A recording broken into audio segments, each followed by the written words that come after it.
What is up, everybody? Welcome to the first ever episode of the Logic Bomb podcast. I am Get Flanked. Joining me is Prodigio P and Zeronic.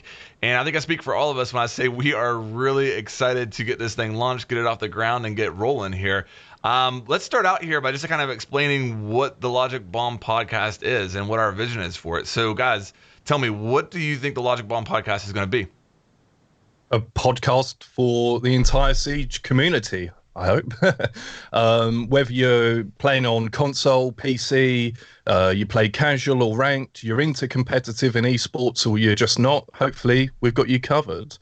So yeah, just a podcast, a weekly podcast for everything Rainbow Six Siege. And a lean podcast too, you know, like if it needs to be 3 hours, it's going to be 3 hours. If it needs to be 2 hours, it'll be 2 hours. The only fat thing around here is me.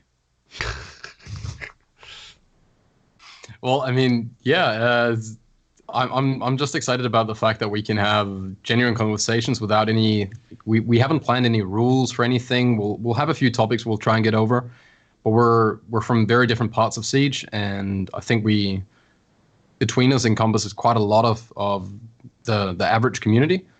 As you said, we can get into the esport, into the casual. Hopefully, we'll get to, at some point, bring some super interesting guests on, maybe some devs, content creators, cosplayers, artists, whatever it might be. But yeah, it's going to be a podcast for Siege, by Siege players. Yeah, I agree with you guys for the most part there. And I would just add that I think there's a lot going on in Siege right now, and there's a lot of different aspects to the community. And if I have really one goal for this podcast is if you love playing Siege and you watch one thing per week and it's this podcast, you'll have an idea of what's going on in the community, whether it's patch notes and an update, whether it's, what's going on with Pro League and the esports side of things. Hopefully, we'll be able to kind of keep you up to date on all those aspects, and I'm really excited about that. I guess for this episode, we have a lot going on. Considering it's the first episode, I want to make you aware of some of our social media places you can connect with us. Obviously, if you're watching this live, it's probably on YouTube, so make sure you're subscribed here. We'll probably have, again, weekly podcasts as well as maybe 1 or 2 highlight videos per week. We're not going to spam you with 100 videos per week or anything like that. Expect maybe like the main podcast as well as 2 highlight videos per week on YouTube. You can also find the podcast in audio only on Soundcloud. We'll be moving to Spotify, iTunes, and stuff like down the road. But for right now, it's on Soundcloud. You can go there and listen to the audio only version. Make sure that you are following us on Twitter. That's at Logic Bomb Cast on Twitter. The links for the SoundCloud will be down in the description, as well as a link for the Twitter. What else, guys? What am I missing here? Anything else that people need to do to make us happy? Well, subscribe with notifications, please. But also, yeah, just a point about the audio only version. We know it's important to people, so at the moment it's on SoundCloud, but give us some time and eventually it'll be on all of your favorite podcasting apps. But it just takes a little bit of time to do that, and you need a few episodes out there before you can do that with some of them. So yeah, I think really you've basically got it all covered with that. I mean, we're doing one thing that's a little different as well. We're running this complete offline, so we'll try to really listen into any community feedback. If give us everything you got in the comments, right? So is audio the way it should be? Is there anything specific you guys would like we do? Is there any kind of changes you'd like to see? Are you happy with it? All of that matters a lot. We get a little bit more freedom when doing this offline. We'll hopefully be able to bring some super interesting people on that will be very difficult with things alive. There's things about PR training and stuff like that. We can prepare things before they're released sometimes, and have them ready on the day. So I hope that aspect of it, the fact that we're offline, is gonna up the quality a little bit. I think that's a really good point there, Zoronic, because certain guests obviously are a bit wary about a live podcast. If anything is said that can't be edited out or can't be double checked, fact checked before it's put out. So yeah, that's a really good point. Yeah, and I think that the thing that I'll add on that topic would be, whenever you're watching this, it was probably recorded 24 hours roughly ago. So if anything dropped as far as news or anything in that time, it's possible that we may have missed it or something like that just because of the timing. So keep that in mind as you're watching it. But with that said, I think the stuff that we're going to go over on the episode to episode will cover a wide range of topics to where every episode is going to be relevant no matter what happened in between recording and when it's released. So I guess if we missed a topic, then we'll have a pretty good level-headed idea about it the next week. Right. Exactly. We'll have plenty of time to think about it. As far as this episode, I think the big thing that we're going to do this episode, we're going to start out with a year 4 review, and we're going to go into a wish list for year 5. We're going to talk about some other topics in between there. We'll get you up to date with what's going on with Pro League. That segment's going to be called the Esports Update. And beyond that, we're just going to have a conversation between 3 guys who love playing Siege. So with that said, year 4 review. Let's get into it. 3 guys and a podcast. Yeah, year 4. Year 4, eh? Year 4's been interesting, I think. When you reflect on year 4, I mean, sort of day to day, you don't realize how much has changed, but a lot changed in year 4. I've made some notes here, so if you see me looking over there, that's why. But yeah, I mean, firstly, events.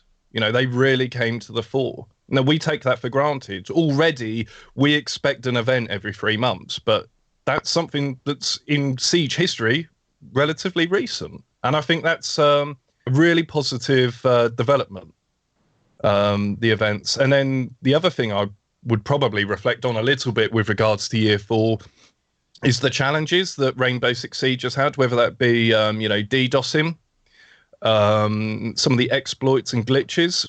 2 big issues that we've had this year that have kind of, thwarted people's enjoyment, but ultimately also kind of been eradicated from the game as well. I mean, I think we can all agree Siege it's not without its problems, but most of them are being handled. Like the DDoS thing, it was terrible when that was at its highest, right? Especially if you were for some of the streamers and content creators, when you're being targeted, it could be a whole day of just people trying to clap you offline in every ranked game, right? But I saw an article not too long ago about some people getting sued about it, and a lot of people seem to have all of a sudden their Twitter accounts aren't as active as they used to be, right?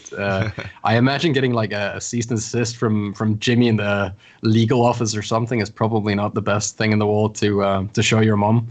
So I'm glad that they put out that post about taking legal action against the big boy issues. And when it comes to events, I mean, it opens up. I don't care too much for the events. Like, they're fun to have. I don't have an issue with them, and I wouldn't care if they're there or not. I play them a lot for the first day, right? And then they kind of fade in the background. But the fact that they can be added and taken out of the game is really, really important, because that means that we can start getting more and more of that, and Siege becomes something where you don't just play it for ranked. There's extra things you can do. Like, I think we all, I don't want to step too far into the year 5 wish list, but there's a lot of things we want to get in Siege that could potentially happen once we've seen events being a possibility. And we've seen some interesting things with the events. You think of the last Halloween one. It was a complete change to the base game of Rainbow Six Siege. Complete change. Yeah. And you wonder, the dev team working on that, if it gives them ideas and inspiration for other things in the game. The fact that they can be so much more creative with what they're doing. They can take a chance, because it's only going to be an event in the game for a couple of weeks. And if something works out, they go, hey, you know what? We can do something with that idea and broadly bring it into an operator, or, It could be. I think my mindset with the events is similar to Zeronic in that I usually play them a lot the first day, and then I kind of lose interest because I'm just kind of like the competitive, sweaty guy, I guess you could say. That's just what I enjoy. But with that, I will say that I still have a lot of respect for the events, because to me, I mean, at the end of the day, I think that they're a big opportunity to sell the packs that come with the events. That's the deal. Like, we get the packs and we get the event. But it's a really cool way of bringing that monetization aspect into the game, because anybody who owns the game gets that event for free. That's free content they get without spending a penny. And then they get usually the free pack that comes with it. And if they choose to buy the packs to get that set, then they can. But no matter what, everybody gets content. And it's kind of like, Ubi saying, okay, we do want to monetize these packs and we want this as, to make money, but with that, we're going to give you this. And I think that's really cool. And I think it's something that a lot of publishers should probably do more of. I'd agree. The monetization model we have in Siege is probably one of the best I can think of when it comes to stuff like that, because you get the base content for free. You're never being gated in terms of if you can play with your friends or if you can participate in something, right? It's not like you need to buy a specific thing to play a Halloween event. But if you like it, and I'm a little bit of a sucker for skins and charms and stuff, so I've probably bought every event pack you can buy. Even the ones where you can earn a couple extra free ones, I end up buying them before I earn the free ones, right? Yeah. And the Christmas pack we got, if you had all the operators, you got a special skin instead, right? So you were. Mm-hmm. It wasn't even like you were actually being compensated if you had stuff. Where most other things we'd see like this, it would just be bad luck. $5 so you can't play with your friends, or buy this level to play with someone. I'm happy that the main thing is skins, charms. The same with Pro League stuff. It's such a great way to monetize and increase the prize pool. Like Invitational prize pool last year got really big, right? Because they had to split some of the money away from the main prize pool because of how much was raised, right? So that whole thing, I don't know what an event makes, but I imagine it's a lot of money. And that can go into anti-cheat. It can go into all of the things that people want. So I'm a big fan of that. And for people that don't like it, well then, play, or people that don't want to buy it, you can play extra and you can earn it in game. Or if you don't like the skins, no one's going to force them on you. That's true. It was the last event they allowed people to spend renown on the packs. Now, it was a lot of renown. Don't get me wrong. But still, that was a cool feature that was added in for the last event, I believe. Yeah. You know what you were saying there, Zoronic, about not splitting the player base? I mean, that was the ambition right from the start. When this game launched in 2015, the sort of ecosystem for multiplayer shooters was season passes and premiums, which took maps and put them outside. And that's something that Ubisoft and Rainbow Six Siege have tried to be conscious of right from the beginning, that you don't bring out a new map or something like that and, you don't have the season pass, hey, you can't play it, because it spoils the enjoyment for those that have the season pass and they don't have a big player base or long queue times to get on there and enjoy the content. So that's been their ambition from the start, and they've broadly sort of kept to that, with these events as well. Imagine what we could have... Sorry, go on. No, I was just going to, talk about some other things with year 4 that really jumped out to me. But if you got something else on the events, then go ahead. It was more like, imagine a different world where you wouldn't be able to play the new operators, so they wouldn't just be locked for a week. You couldn't play the new theme park or the new canal. You'd have to, like, if you didn't own Year Pass, too bad, man. You're playing Clubhouse for the rest of the year. Yeah. Yeah, that would be really weird. No doubt about that. And, I remember in Call of Duty, whenever, like, Call of Duty would do that and I would get the season pass, I remember specifically, I think the last one I did was Black Ops 3. And by the time the second map pack came out, I regretted buying the season pass so much because it put you into different matchmaking. Like, it divided the player base. And literally, like, the only people I could play against, it would take me forever to find matches and stuff because I was queuing, with people, a smaller group of players. It was awful. But, yeah. Same with Battlefield Flanked. The Naval Strike DLC comes out for Battlefield 4, and it's busy for a week, and then dies off, and it was a really cool set of maps. Yeah, but there just weren't enough people playing it still. There was a small change with Ranked that kind of goes into that. The fact that Hostage and Secure got removed. I don't know what your guys' view on that. I assume Flanked and I are pretty much on the exact same page there, but the fact that Ranked is the same thing now for everybody, matchmaking is better. It's faster. Like, everyone is getting, in my opinion, they're getting like a little bit extra skill just from that change. I'm really happy that the community isn't being split more than just a couple of playlists, like quick play, unranked, ranked. I'm fine with that, and I really like it to staying that way. Well, I'm glad you brought that up, because that's actually, if Pete's big thing with year 4 that he mentions his events, my big thing would be the rank changes. And Yeah. when you look at all the changes that have come to ranked, God, we didn't have pick and ban in ranked when year 4 started. We didn't even have it in Burnt Horizon. It came year 4 season 2. When you look at all the changes to ranked over the course of year 4, it is night and day. Okay, MMR rollback, pick and ban, map pool changes. The map pool in ranked has never been better than what it is right now. Is it perfect?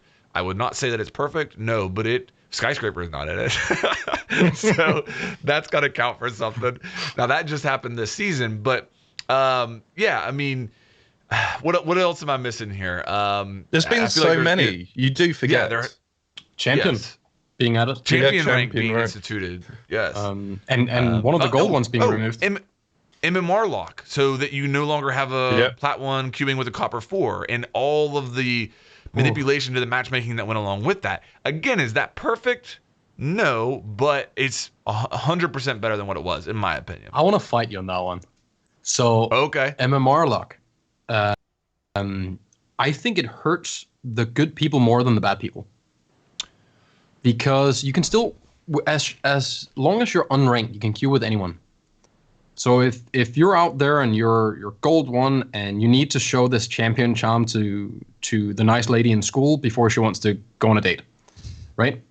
You play with a lot of unranked people. When they've played their 10 placement games, they jump on another account and they do it again, and that is still being done.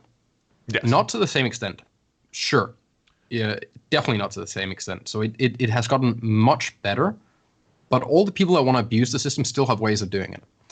Where if I want to play with 3 friends and one of their real life friends or something and bring them in, I know the argument is you can just play unranked, but I wouldn't mind to take a bigger hit if we lose and less of a gain if we win. I am more interested in being able to play with the people I want to play with, and then against the competition that they can give. So even if we were to lose the whole day, that would still be more enjoyable than have to, especially once you get to the, 3,400, where the cap stops. There's a big difference between someone in 5,500 elo and someone who just got into the lower edge of Plat 2, right? I'd say there's probably just as much difference there as there is from a Plat 1 to a Gold 1, right? So the lock only really works in the extremes. It's only the diamond not playing with the copper players. Well, okay, a couple of things. I don't disagree with you in most of that. The thing I'll say about the unranked thing is, yes, that is absolutely still a way of manipulating the matchmaking. But at some point, you kind of have to say, I mean, people are going to do it. It's a maximum of 10 games. And if people are really willing to buy multiple accounts in order to boost, like I know on console it's a little different. I think you can get like more Smurfs and stuff. That's a little bit of a different story. But on PC, if people are really willing to buy 4 or 5 accounts in order to boost on unranked all season long, like at what point do you just say, okay, we're never going to be able to fix this perfectly?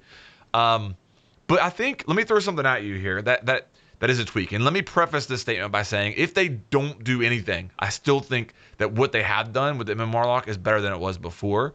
But I think they could tweak it to this. So right now the MMR lock is 1,000, correct? 1,000 MMR difference? Yeah. What if they bumped it up to 1,500 and incorporated that you play with the highest rank in the lobby? The matchmaking is based off the highest person in the lobby. So we talked about that a lot before. Like that was a common idea in the community, that matchmaking should just be based off the highest person in the lobby. If you're a copper 4, you're paired with a diamond, matchmaking is based off the diamond. The problem with that was that if you are a duo, diamond copper 4, and you're legit copper 4, and you that punishes the 3 people you're going to be paired with in game. Those 3 people are going to be diamonds that are legit paired with a copper that they had no control over. So that process didn't work before. However, with the MMR lock, you bump it up to 1,500. That's the maximum separation. Still gives you a decent gap to play with your friends, but doesn't allow for extreme manipulation. and it's based off the highest matchmaking. That also fixes the unranked. So it would be a 2-tier system. You can't play with people who are more than 1,500 separated, and if the matchmaking is based off the highest ranked person in the lobby. I think to that you should implement it so that whole thing only actually takes effect when you're in a 5-stack. Because when you're truly playing 5 together, that one copper that is playing with his diamond friend is not going to mess anyone else's time up. Because otherwise, they really will. And that's the problem. It's if we assume, so we have this whole issue right now with solo queue versus 5 queue. I don't really care if I'm playing against a 5-stack. That's actually okay. I feel worse for the people that are truly trying to rank up. Like, let's say a Plat 3 and he really wants to get Diamond. But he gets into, like 3-man friend group that is playing and just messing around. And maybe they're really good, but maybe they really don't care about winning. If you were to lock it to a 5-man queue, otherwise you simply can't queue with people that are or far out of your rank. And then you lock it to the top elo of that player. But when you do like the whole true skill calculation, because we aren't really using an elo system, we just call it that, right? Yeah. It's fairly difficult to calculate how to make it fair when it's not a locked amount of players. Because what do you match them with? That diamond guy who's playing with his silver friend, for example, like, who else do you put in that team? 4 other diamonds? That's no bueno. Right. Yeah, that's the problem. I think though, if the maximum you could separate is 1,500 though, then that's a tolerable range. That's what I view as like a tolerable range. And you still don't receive the benefit if you're trying to manipulate, because the matchmaking is based off the highest ranked person. So I don't know. I think that I just wanted to throw that idea at you guys to see if that would be maybe a better tweak to what we have now that would be a little bit better. Mm-hmm. I mean, that boosting was a major issue. It was. There is another issue with it though, and it's for lower ranked players that perhaps isn't being considered. So if you do get into a bit of a spiral where you do end up on quite a low rank at the end of the season, then at the start of the next season, you're starting on that low rank again, rather than coming up to that middle point, which was around gold 4, say, bottom of gold, top of silver. So if you could basically find yourself stuck in sort of top of bronze or something like that, really sort of struggling to get out because you're not playing against higher MMR players. So there actually is an issue for lower ranked players not being able to compete with a fresh season against higher MMR players than they're competing against, thus making it harder for them to push up through the ranks. Do you see my point? Yeah. That's another rank change that you mentioned there, was the soft MMR reset is something new in year 4.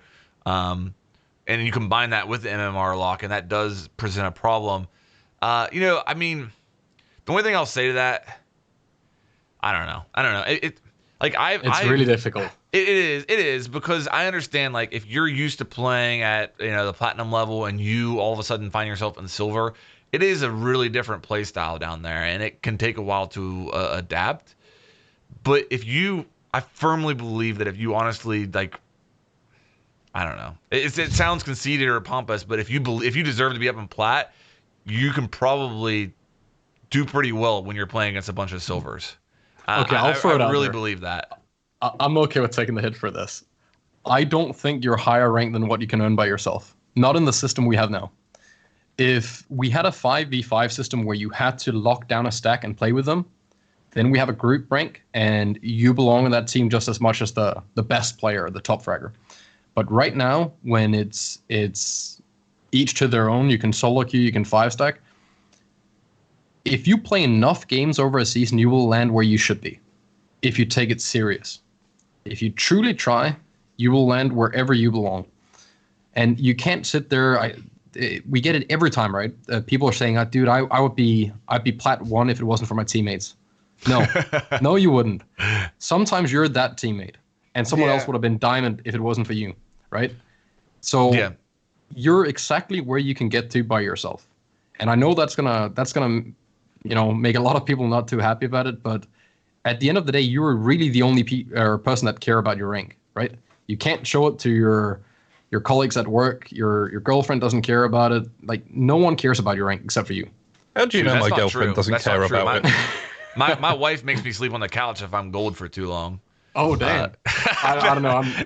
I'm too high up for that issue. No, I'm joking, but I mean, a perfect example of that, I've got 2 accounts. One's my main that I play and mostly 5 stacks with. The other one's my solo queue account. My solo queue KD is like 1.3. My 5 stack KD is like pretty much 1.0. It's like 1.02 or something. The solo queue account, I'm usually playing at lower levels than I am on the 5 stack account. Therefore, my KD is higher on that account because I'm playing against competition that I'm maybe a little bit better than, and I work my way up, and then I eventually to play into your point, the last I think 2 or 3 seasons I've solo queued and 5 stacked to the exact same rank. Yeah. The soft MMR set really helps the solo queuer in my opinion, because it used to be that I had to make my way all the way through gold, but now I just have to solo queue really the top 2 levels of gold or so, and then into plat. So there is a thing with the whole with the way that true skill works. The fact that the more games you play, the more certain it is, right? Your certainty rating. So you have to play a certain amount of numbers before you can consider your rank like complete that season, right? If you play 10 games and you're in gold 1, you might still be able to get to plat 2 by the end of the season if you pump 100 games in or 200 games in.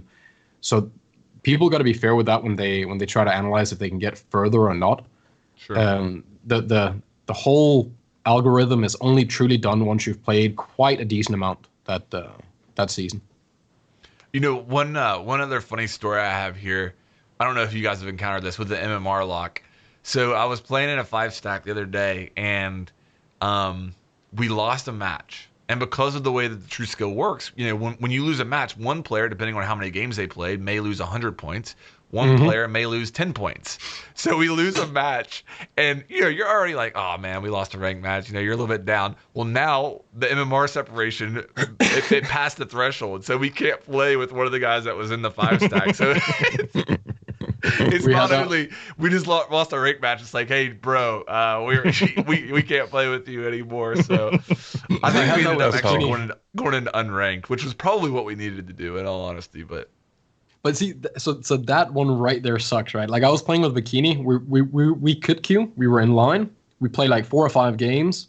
I think we win 2 and we lose 2, and by the 5th we couldn't play anymore because he gets knocked, you know, just 15 points out, and then now you're in the spiral because now he has to go solo queue, he might lose, and then it's even further away. Now he has to win twice, maybe 3 times, right?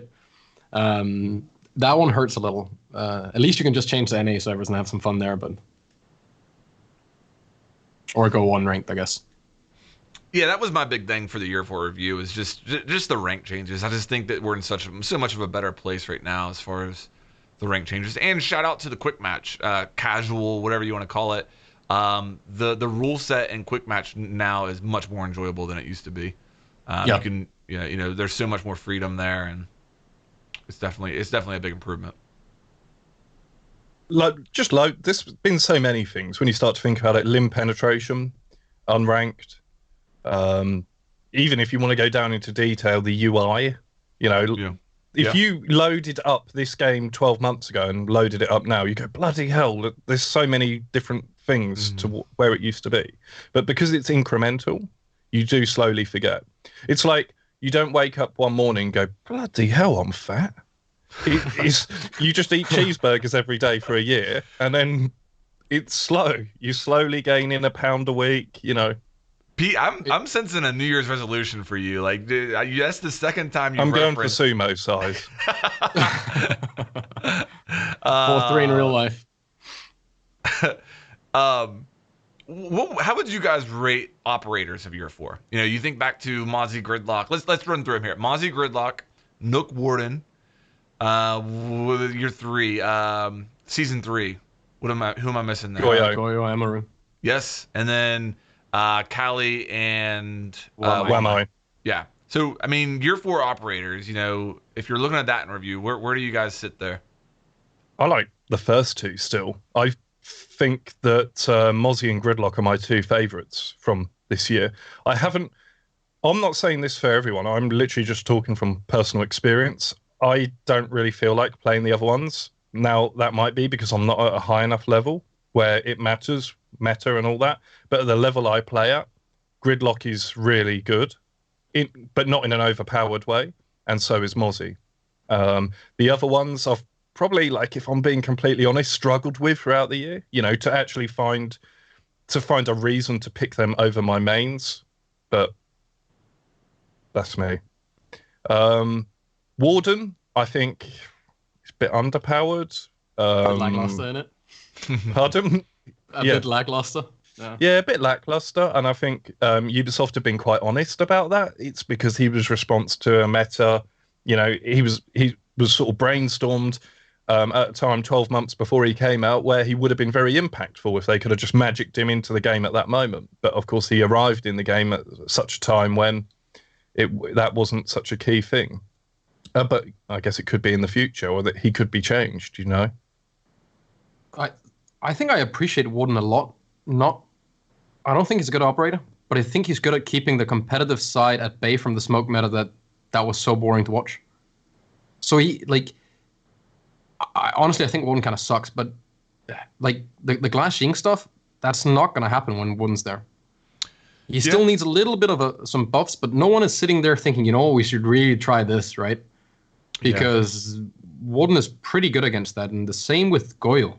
Goyo really blocks a lot of things. I find him terrifying, and it's a little bit too early to say now, but if you look at Vitality's last game on Cafe, for example, in Pro League, if you do your bans right on defense, it is almost impossible to deal with the stuff you can bring now on attack, as an attacker to deal with the utility that defenders bring, right?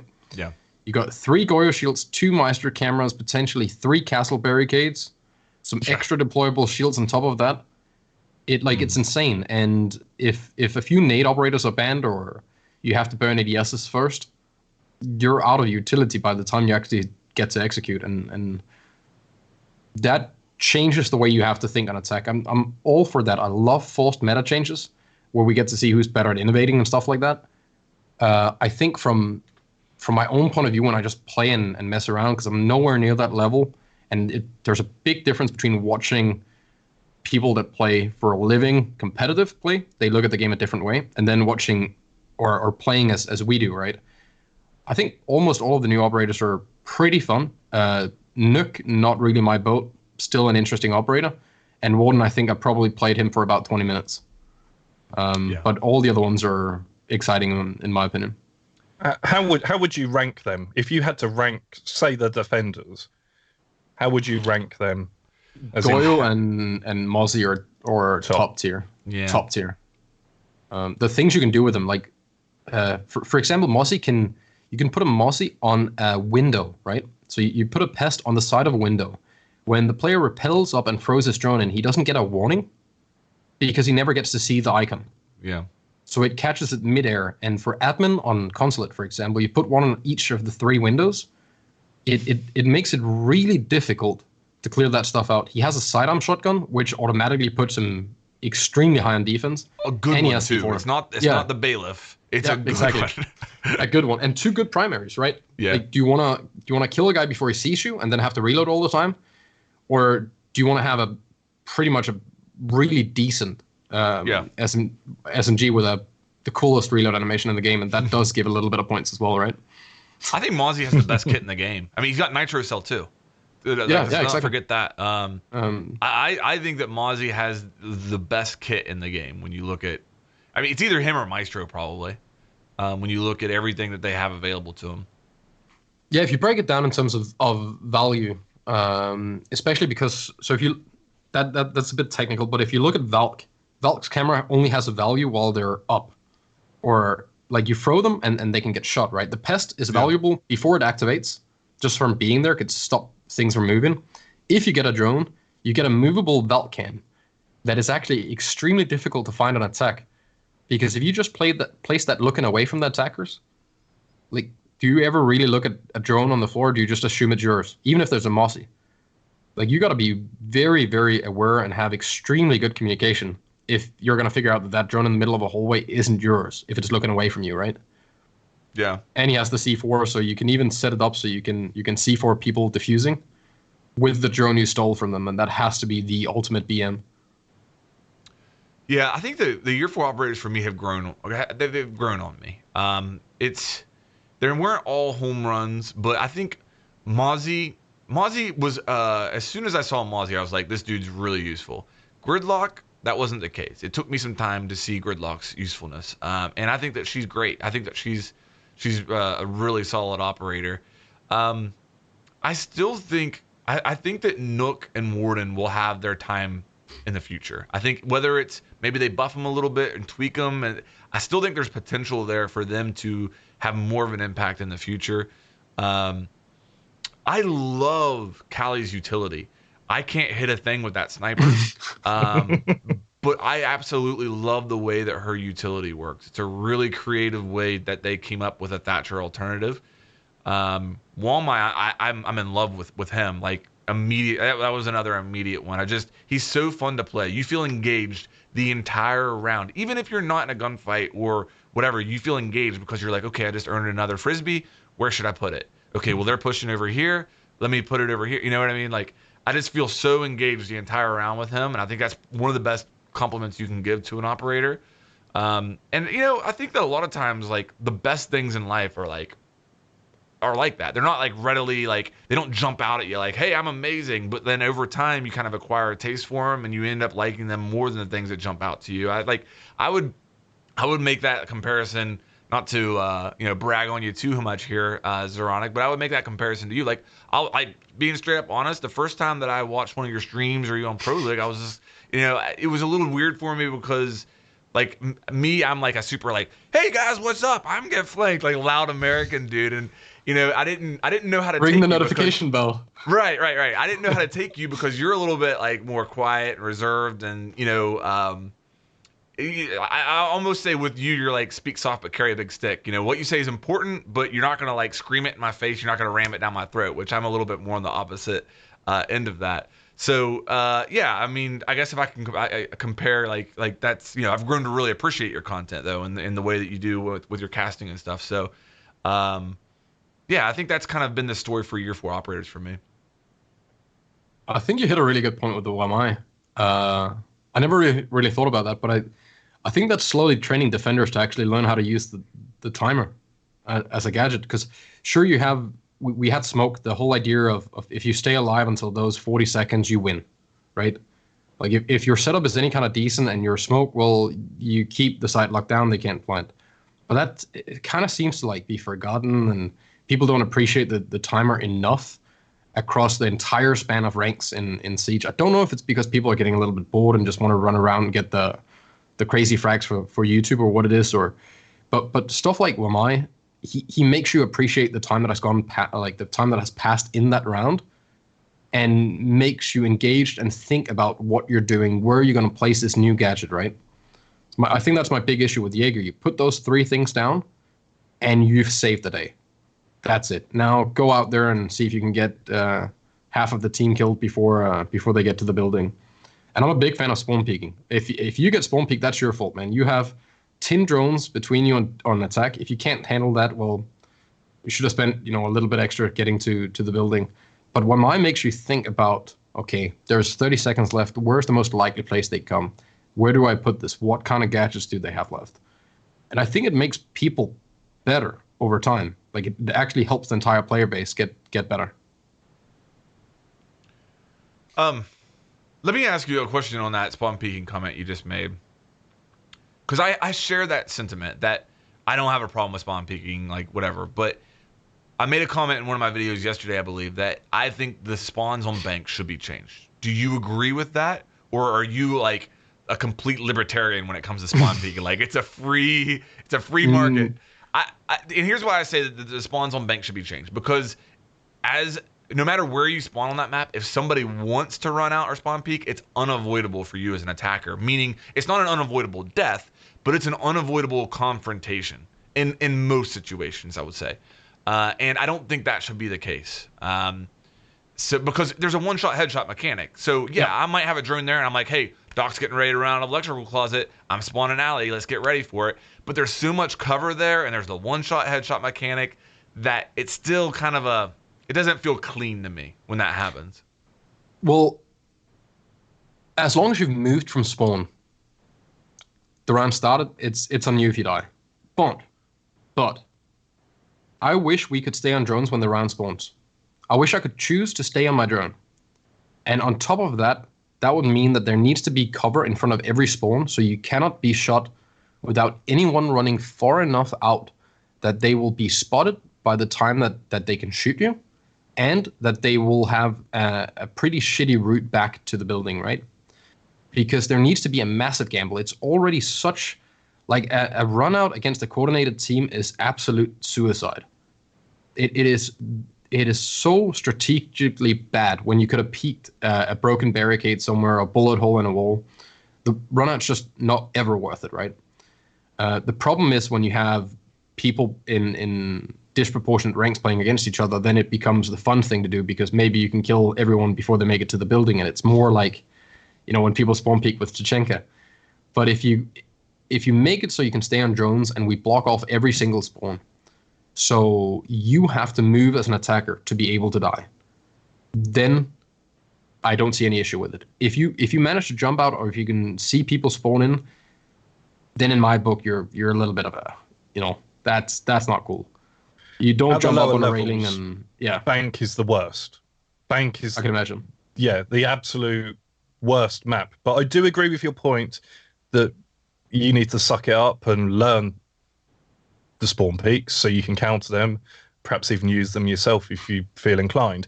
But I do think Bank is the one map that, if you were going to really complain about spawn peaks and movement from spawn, it's the one where you are going to get caught regularly. Yeah. Sorry, I was just going to mention when you think about Bank, it's like that. If you start breaking it down, it's kind of the same with every map. I don't think the spawn peaks are as known. Like if you look at Clubhouse, construction spawn, if you run out of dirt and you're on a drone, you're dead, right? Every single map I can find at least 2 or 3 runouts where there is nothing you can do if you weren't cautious when you spawned or aware of what was happening. I'd be all for helping that, so making it a little bit easier for the attackers to not fall into those traps. But on the other hand, I think that amount of punishment teaches you something faster than anything else. And it's an important part of the game as well, frankly. You don't get a free pass. It's a risk, right? Yeah. And if it pays off well. And if it doesn't pay off, well, it really sucks to lose your smoke 10 seconds into the round because you thought it was a good idea to spawn Big Alley. Pop on cams. Well, what else do you guys have for year 4? The rank changes were my big thing. Pro League, man. Competitive Siege. It's growing. I think the events, I'm a little bit biased on that, of course, but I think the events have been getting bigger and better. And if you look at year 1 Pro League, I honestly truly had doubts if we would ever see year 4. I don't think a lot of people there were sitting, watching year 1 season 1 thinking, yeah, this is probably going to be big in a couple of years, and that it's going to be like it is now. And with Invitational coming up, it's a whole nother story. Yeah. I'm happy the route Siege has taken. We just looked at before we started here, we looked at the peak average viewers or average players, right, on Steam alone, and that's just a tiny portion of it, and it's at the all-time highest right now. So all the people saying the game's dying, no, we're at like 80K average players every single second for the last 30 days, which is one of the highest ever. And I don't even own the game on Steam, as I said to you. Most of my friends own it on Uplay, so that is insane. I wonder if you could ever get the console numbers for that. There's been hints. There's been some data that we've looked at. Like, I want to say if you look at R6 tab, that kind of gives you an insight but it only shows you, players that have played at least one match. And above a certain level as well, I think, right? Yeah, it's not perfect, but it does give you kind of a hint at Also, we can console say numbers. there's more console players than PC. That's Yes, 100%. if you can, yeah. Because every game that is on console and PC, there are more console players. There just are. I want to say I looked at something not too long ago, and it was PS4 is the largest player base. Then Definitely. next is actually PC now, and then after Yep. that is Xbox. And I think that's changed recently. Like I think that Xbox used to be bigger than PC. If I'm thinking within like the last like year and a half or so, that number's changed, but I could be wrong about that. Do you think that has something to do with the amount of people that moved from Xbox when Pro League got removed from there? All the people that tried to go competitive there, maybe they wanted to try it. I mean, I guess it's still like that would probably be a tiny, tiny portion. It might be Even if more a it, reflection of the growth of PC gaming because it's Yeah, it just could be. constantly growing. I wonder if an Xbox player is more likely to switch to a PC than a PS4 player is because of the fact that their titles transfer and there's a lot more back and forth between Xbox and PC than PS4 and PC. I don't know about that, but I would say definitely people are more likely to transfer from console to PC. We see it all the time. You yourself did. I did it during Battlefield. I was playing Battlefield 3 on PlayStation. Then I was watching YouTube videos and I wanted to play it on PC for the experience, bigger player base. So I think, over time, I just think PC gaming is growing, and that's probably what's eating it. It doesn't necessarily mean that Xbox is diminishing, right? Like it could be growing just at a Yeah, lesser yeah. rate. I it know could actually though just that be Pro League making it bigger, right? Like PC Yeah. Pro League as well. The viewer base there, all of that. Do you remember the numbers from season one? You were talking about like year one of Pro League. Do you remember like the viewership for like a Pro League match? I remember year one, season 3, the one I What played. and what was like the average viewership for like a Pro League match on I Twitch? just remember we broke 100K for the first time ever on the match we played against CTM back then, before they became 100K EG. viewers, concurrent viewers. Yeah, yeah, That was on like the Pro League finals. Is that what you're yeah, saying? yeah. That Oh, that was okay. on a finals. That's pretty good though. I mean, we I don't mean do that was super good, but that was the first time. But we do that at every big event now, Yeah. right? Like we crushed that. No. Like every event, because this is combining, Twitch, YouTube, all of the okay. numbers, right? Okay. When you look at every platform, and one thing that Siege does that, so we don't see Siege stuff embedded in 500 different websites to get higher viewer numbers than what is there, and we see that with some other. I'm not going to call anyone out, but we have seen Overwatch. that. Overwatch. Yeah. I mean, they've got busted for it. Yeah, I mean, they're literally. Yeah. It's not the way, man. Right? So you have massively inflated views. We don't really have that with Siege. We saw a view increase when there's drops because people want charm. So sure, maybe there's a few people watching AFK to get their charm. Doesn't really matter. There is an increase in viewers and in active viewers as well. But we have a English stream, we have a French stream, Asian stream. Like we have Russian streams. Brazilian. There's so many different. Yeah, and then we have them on Twitch and on YouTube, and I don't know if they're on Mixer as well.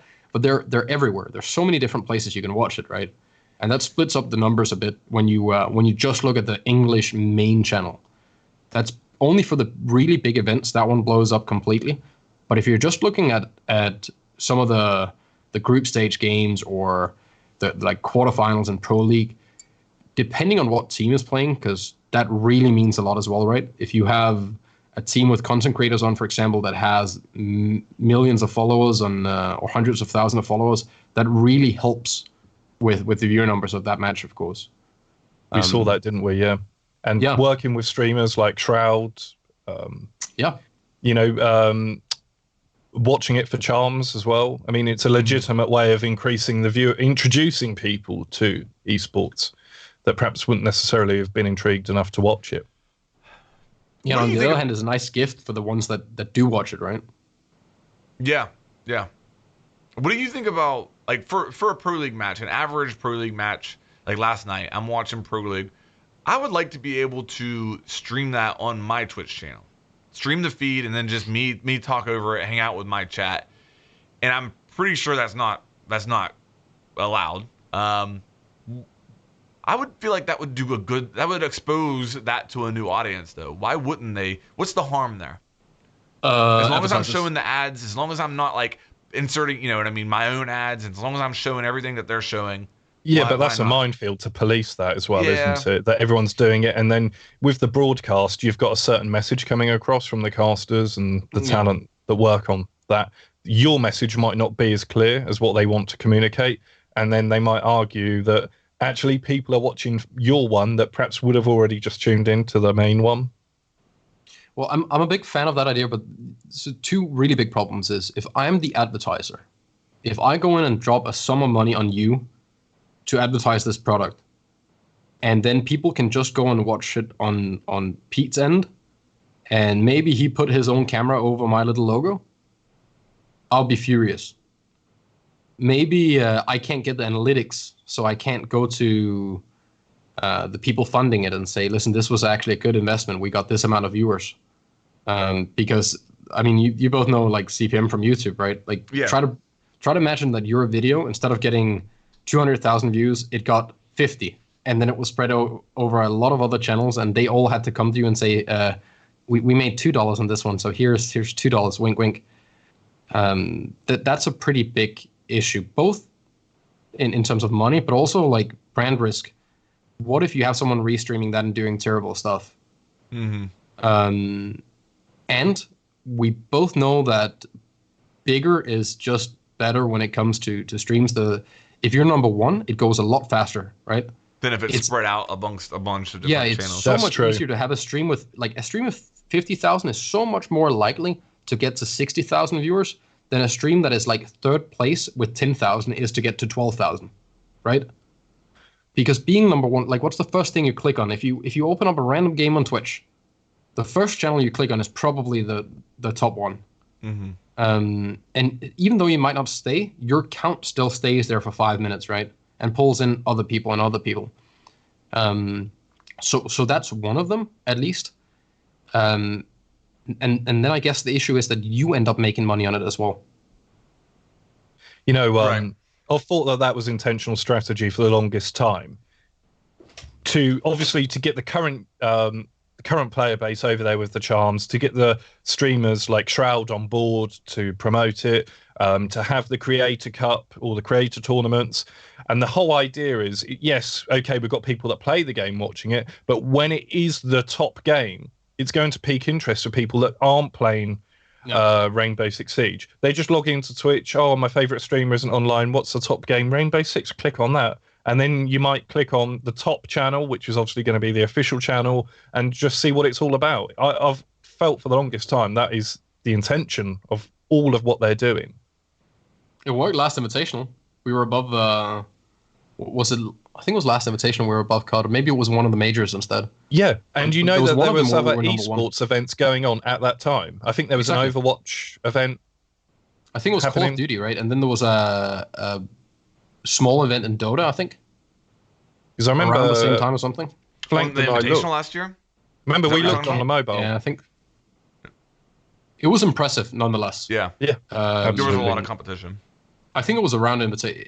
I'm almost sure it was Invitational, or it was one of the majors. But no, it was Invitational. I specifically remember it. There was a CS:GO major as well as something else going on. It was a really competitive time, and we still increased time watched and pretty much stayed the same as far as like peak viewership. Yeah, you got to give it to the Siege community though. We're extremely damn dedicated because the hours watched compared to the view numbers from any of the the public analytics you can look up, they're insane. Like people are watching a lot. So gotta get them charms. Good on us, I guess. Yeah, definitely. Yeah, that's I don't know if you guys want to get into year 5 at all, but if like on that subject, for me, like one of the things on my wish list for year 5 is I want Pro League to take the next step. I feel like I agree with you. It's growing really well. Everything's going good, but I just want to see it like. I don't even know if I can define the next step. I don't even know what that is, but I want to look back at the end of year 5 and be like, Pro League made drastic improvements in both the spectator experience and as far as numbers in this year. We've seen some of the steps towards that. I mean, Zyronic has been involved in some of it. I think the viewing experience with some of these events has vastly increased with the replays and some of the analysis Mhm. going on. Like I'm thinking, for example, EMSO. I really enjoyed some of those segments and the replays too. But how, in your mind, are you able to give some specific examples of how that would look to you, or, you know, what that next step is? I would like to see. I'd like to see 50,000 people watch a pro league match. Okay, Well, and I at the know that if event, you look at like a everything, stadium, what's that? like No, no, no, no, no, online no. or at the Like event. Twitch viewership, like a regular, like last night for NA Pro League. I want to say like peak Twitch viewership. Now this is only peak, Twitch viewership, but I want to say it was around like 15 or 16,000. I like to get to the point where maybe not every night, but at times you're going to see 50,000 people watching Pro League matches. I feel like the player base. We talked about the Steam numbers. I feel like the player base of Rainbow Six Siege. It's one of the biggest games out there. It keeps growing. It's like really solid. More of that player base needs to watch Pro League matches, and it's never been. I don't feel like it's been like a parallel growth pattern. I feel like Rainbow Six Siege is like the player base is growing like this sharp, and Pro League is like growing like this sharp. You know what I mean? Like I want to see it more parallel. If that makes sense to you. I I think we have a difficult thing there for Siege because if you look at something like CS, it always felt like CS was the thing that you might watch but not play. I don't feel like we have that in Siege. No. Siege is so damn difficult to understand, like competitively, if you've never played it. Right? There's so many mechanics playing in. At least you can appreciate CS without knowing the economy in CS or understanding. Like the map has 3 lanes. It's pretty simple. These guys are good at shooting. These guys are not so good. That team wins. Yeah. Sure, there's strategy going into it, but it's a lot harder to read a Siege match as a viewer. So I think for a long time, we're going to have to settle for less. And it's not because we're doing worse. It's just a different and harder game, right? Just like there's not a lot of people watching competitive chess, I assume, compared to other sports, right? It's a lot easier watching a boxing match than a chess match. Yeah. But I don't think Pro League is the important thing when we look at CG Esport. It's the majors. We want to be at a place where people look at invitational like the TI, right? When people win a major, they put them into like some sort of legend category where they like storylines, the same teams. We need to have like these long running histories of different teams, and the game is only just long enough now that we can start talking about the history of a team, right? You can't really do that in year 2. You can't say, oh yeah, this long time ago, 8 months, this team did this. Like now we can start looking years back on players and teams and how it's evolved, what has changed, all of that.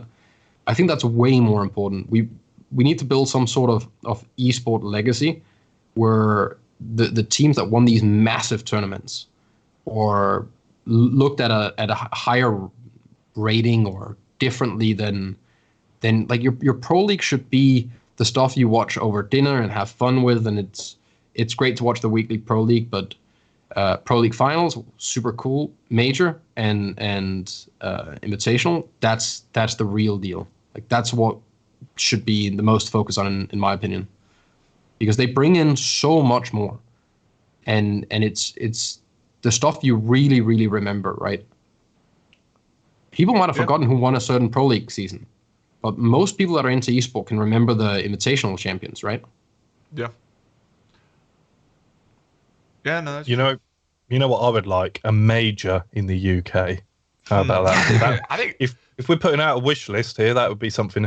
And I would like, if we're also going down a wish list for the forthcoming year, I'd like to see, maybe this is a few years away, but a really big stadium filled, because we're filling bigger and bigger venues, but I would like to see, something really big.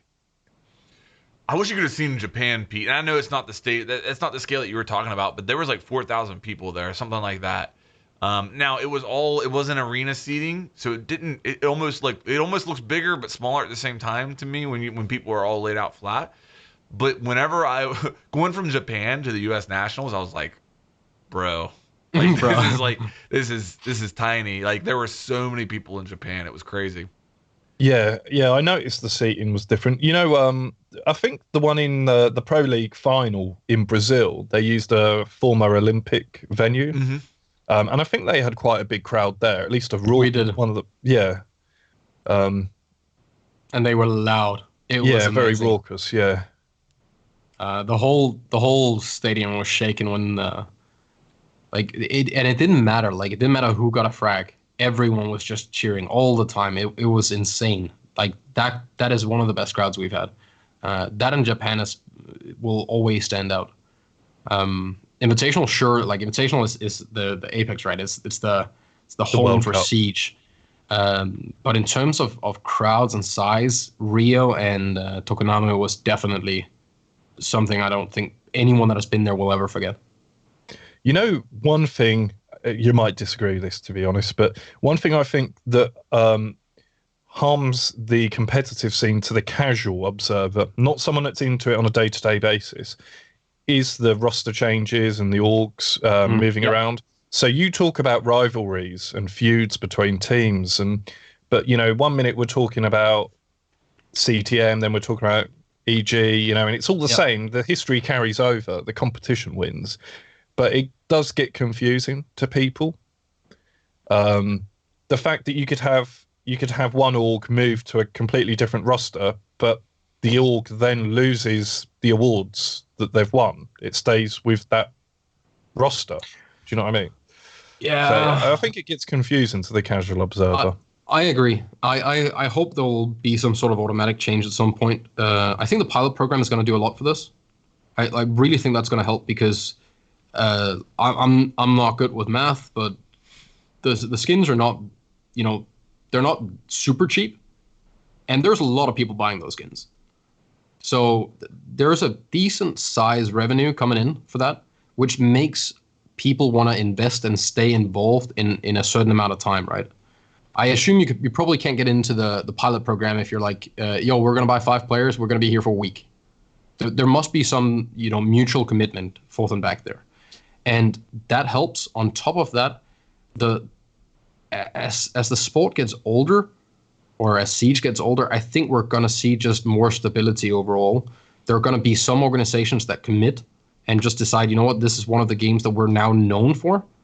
Because they're like, if you look at Call of Duty, for example, Optic, the fact that they, aren't that as involved as they used to be is insane, right? Because they were, that was their team in Call of Duty. If you said Optic, everyone knew you were talking about COD. I hope we're going to have that at some point with Siege as well, where certain teams are they're known for their Siege stuff. But it'll take I time. think we're getting there. I Yeah. do. I mean, if you look at the list of orgs that are involved in Siege right now, if you even go back 2 years, I mean, that was I a would have laughed at dream. you. Yeah. Yeah, yeah, that was a dream. I mean, it's insane. Um, what kind of game related stuff do you guys have on your wish list? We're gonna come back, like we're gonna do the Oof. esports update, but I want to get into the juicy stuff here because I think that you guys have some things that I'm gonna disagree with, and likewise. What on our wish list for the forthcoming Yeah, year? Well, I yeah. hope you don't bloody disagree with this. Otherwise, you've got some issues. I've Okay, been known to have some issues, Pete. so we've spoken before about map voting system. The community's spoken about it a Hmm. lot. It'd be cool if something like that came in this year, where you were presented with a choice. We see it in other games. It's not anything new. So that would be something cool. I'd like to see. Anyone disagree with that? No. Depends on how it's built. Yeah. So Yeah. I Clearly. don't like there's a term. I used to play a lot of CS, and there was a term called Office Globals, which were people that only played Office as their only map. If we have the 3 maps come up and all 10 Yes. players vote, then yes, because there has to be a way that my team can at least give it a 50-50 chance of playing a map that your team doesn't like. I'm a very big advocate of you not choosing the rules or the battleground you fight on. That takes away so much, in my opinion, from Okay. the competitiveness. If you can decide, you already get to ban operators. If you can decide what map we're playing on, what operators, it's becoming too strict. I want that freedom to do things that you don't like, so I can get you uncomfortable when we play. So what if it presents you with 3 or 4 maps, Then I'm in. different every time, so you can't always have border or what have you, if that's what you love playing on, presents you with 3 or 4. You could either vote for the map you want, or you could just veto or get rid of one that you hate. So like, oh, we don't want to play Consulate. So, so then it will be randomly one of the other 2 or 3. Yeah, So I mean, any of those things I'd be into, yeah. It gives this false sense of choice, which makes people happy but doesn't really have an impact on the game. And I'm a really big fan of that, because I know that it would make me happy if let's say there's 2 maps I'd like to play, and I can choose not to play the one that I don't like. I'll feel like I won, even though if that just happened randomly in the background, I would never have known, right? So it makes me less frustrated, which creates a better game. And yeah, I'm all in for that. But it doesn't actually have anything to do with your win or loss rate. So yeah, I'm a fan of that. 3 thumbs up. Yeah. Anyone else want to go next, rather than me steal all the fun? T-Hunt needs to change. What's that? Yes. T-Hunt. Yes. One of the only things I love Siege. Siege is goddamn life, and it's just improved and gotten better, except for T-Hunt. Yeah. The only positive thing that has happened to T-Hunt is that I don't know if by design or by mistake they were too lazy to put in the C4s in some of them, or they bugged out, or what happened, because there's C4s in some maps and not in others. Yeah. That's the best thing that has happened to T-Hunt. And then the flinching mechanic being removed. So when you shoot a guy in the leg, he doesn't like curl over and scream for 2 seconds and then start throwing aimbot flashbangs at you again. T-Hunt needs to change. Realistic mode, there's no point in having that, the highest difficulty. Every now and then you just randomly get shot through a wall, right? I don't know. There's apparently people out there who queue up together and play T-Hunt, and that's their main enjoyment of Siege. And all respect for that. But at least make it better for them as well. There is no way they see that as enjoyable. Make like imagine that. There is 100%. I know, but imagine being like clearance level 350 and all you've ever done is played T-Hunt. Jimmy, breach the door. 3, 2, 1. Tango on the left. Pew, pew, pew. Room clear. Like, they're just doing cinematics, right? And all good to them, man. Like, if they enjoy that, damn yeah. But for all the other people that use T-Hunt when you're waiting for one friend to get on and you want to warm up a bit, or you just want to play 5 minutes before you jump into your rank game and quick match isn't really, or quick play isn't for you, give us something where we can quickly swap between things. We don't have to fully reload the map. Why can't I choose an operator while I'm alive in T-Hunt? Right? Why is there any limit on any of my gadgets? I want to give me infinite ash charges. I don't want to have to, like, you can already run infinite to the restock enemies. thing. Yeah. But like, I can play the hostage mode, for example, and I can run and just refill the map. Every time a new map comes out, I jump into hostage on it in a custom game, and I keep refilling buck shotgun until the entire map is destroyed. That takes like an hour just of refilling, and then you have to like actually learn stuff about the map afterwards, right? It is such an immense waste of very, very good potential stuff.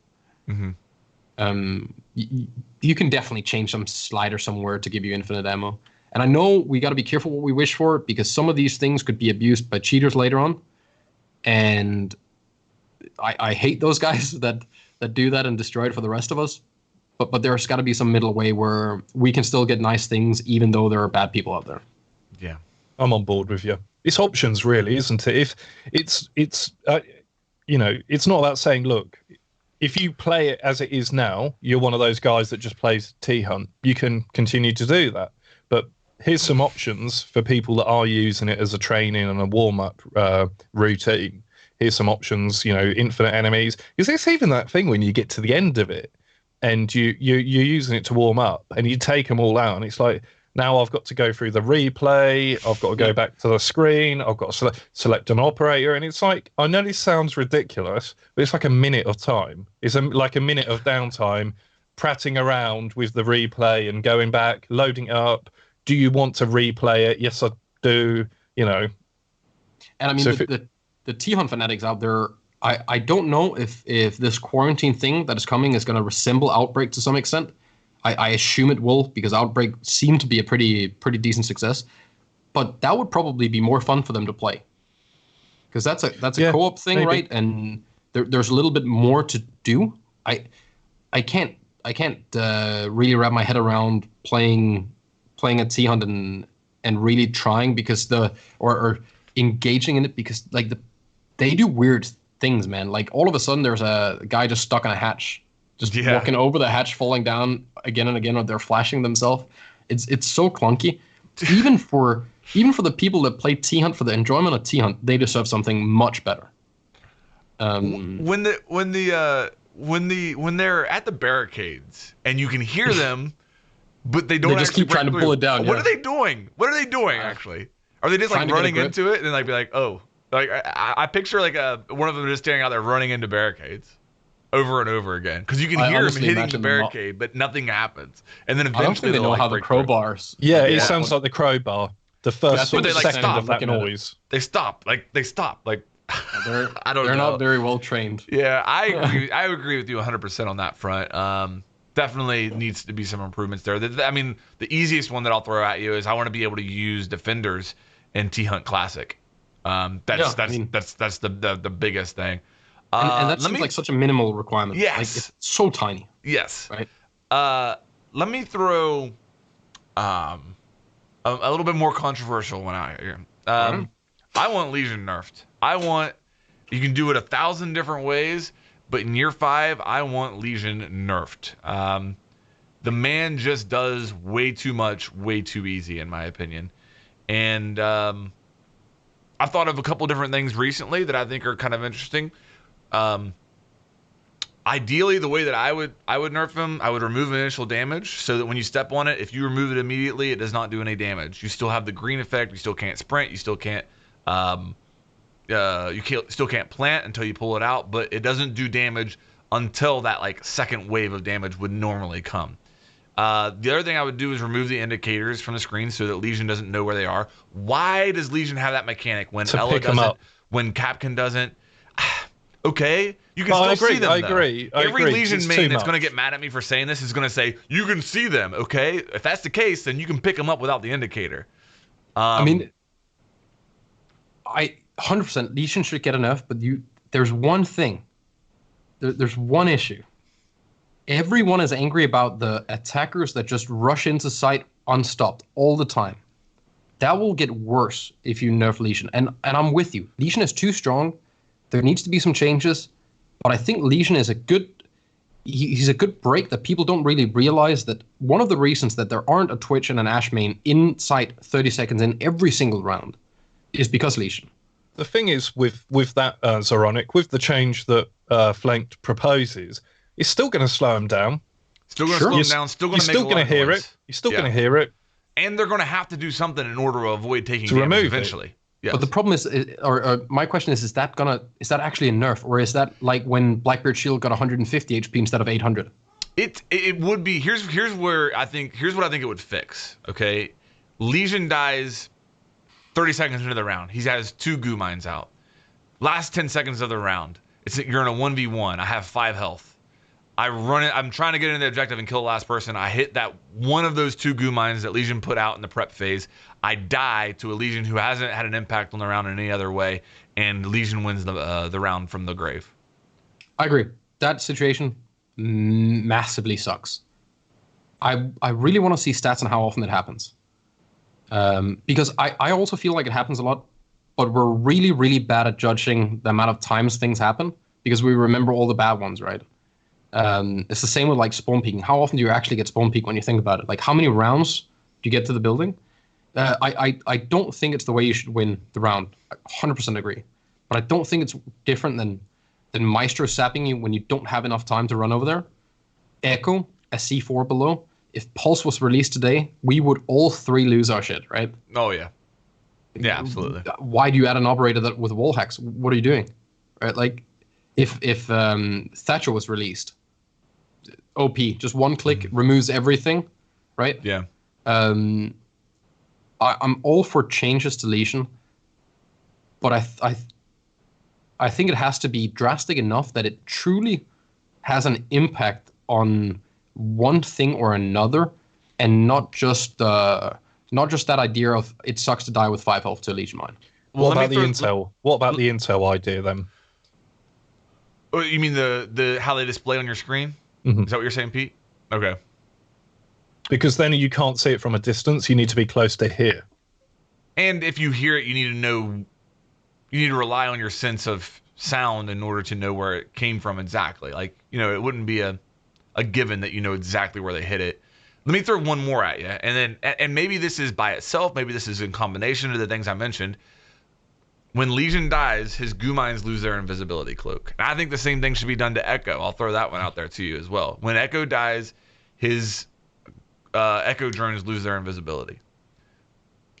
And to bring it back to Legion, when Legion dies, any goo mines that he has out would just appear like they do before they go invisible.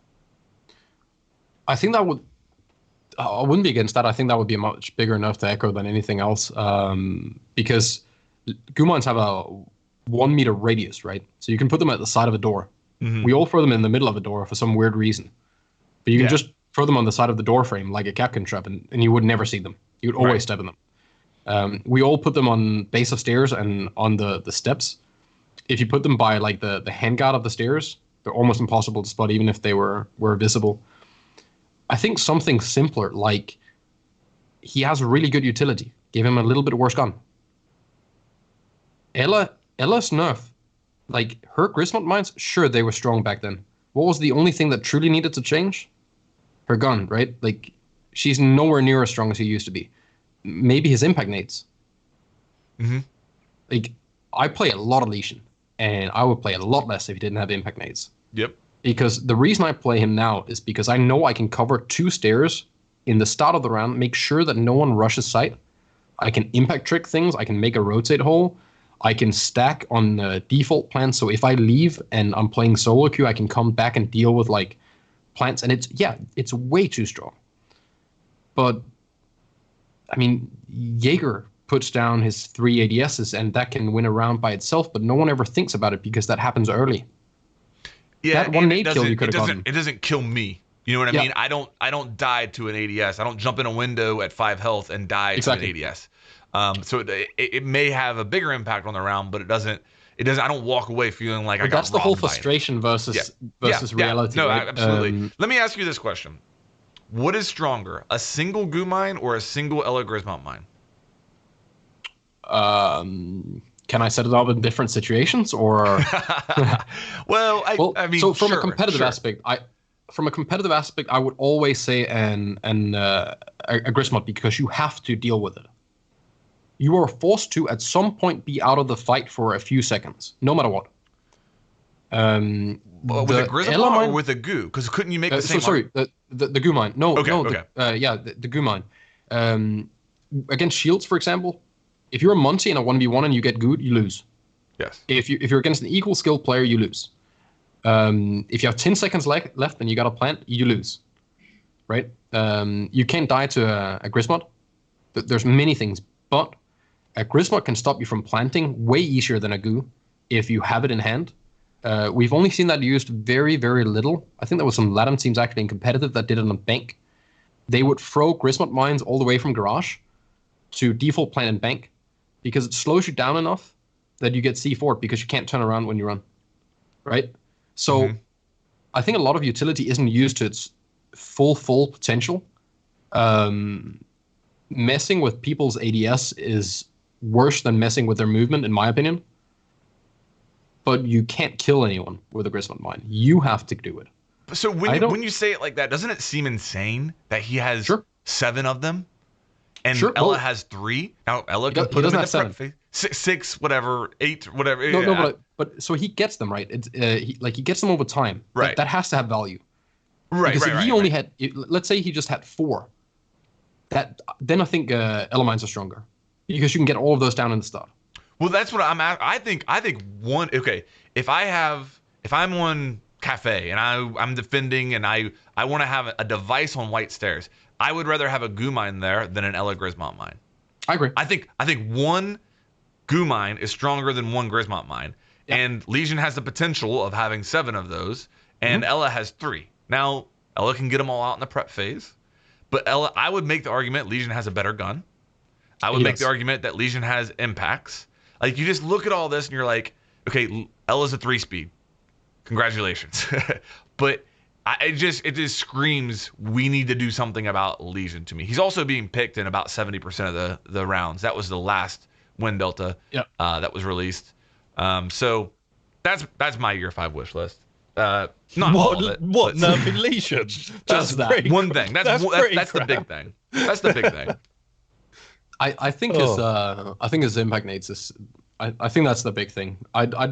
Ella's gun got nerfed so far into the ground that the reason you think you're comparing those 2 gadgets now is because her gun isn't.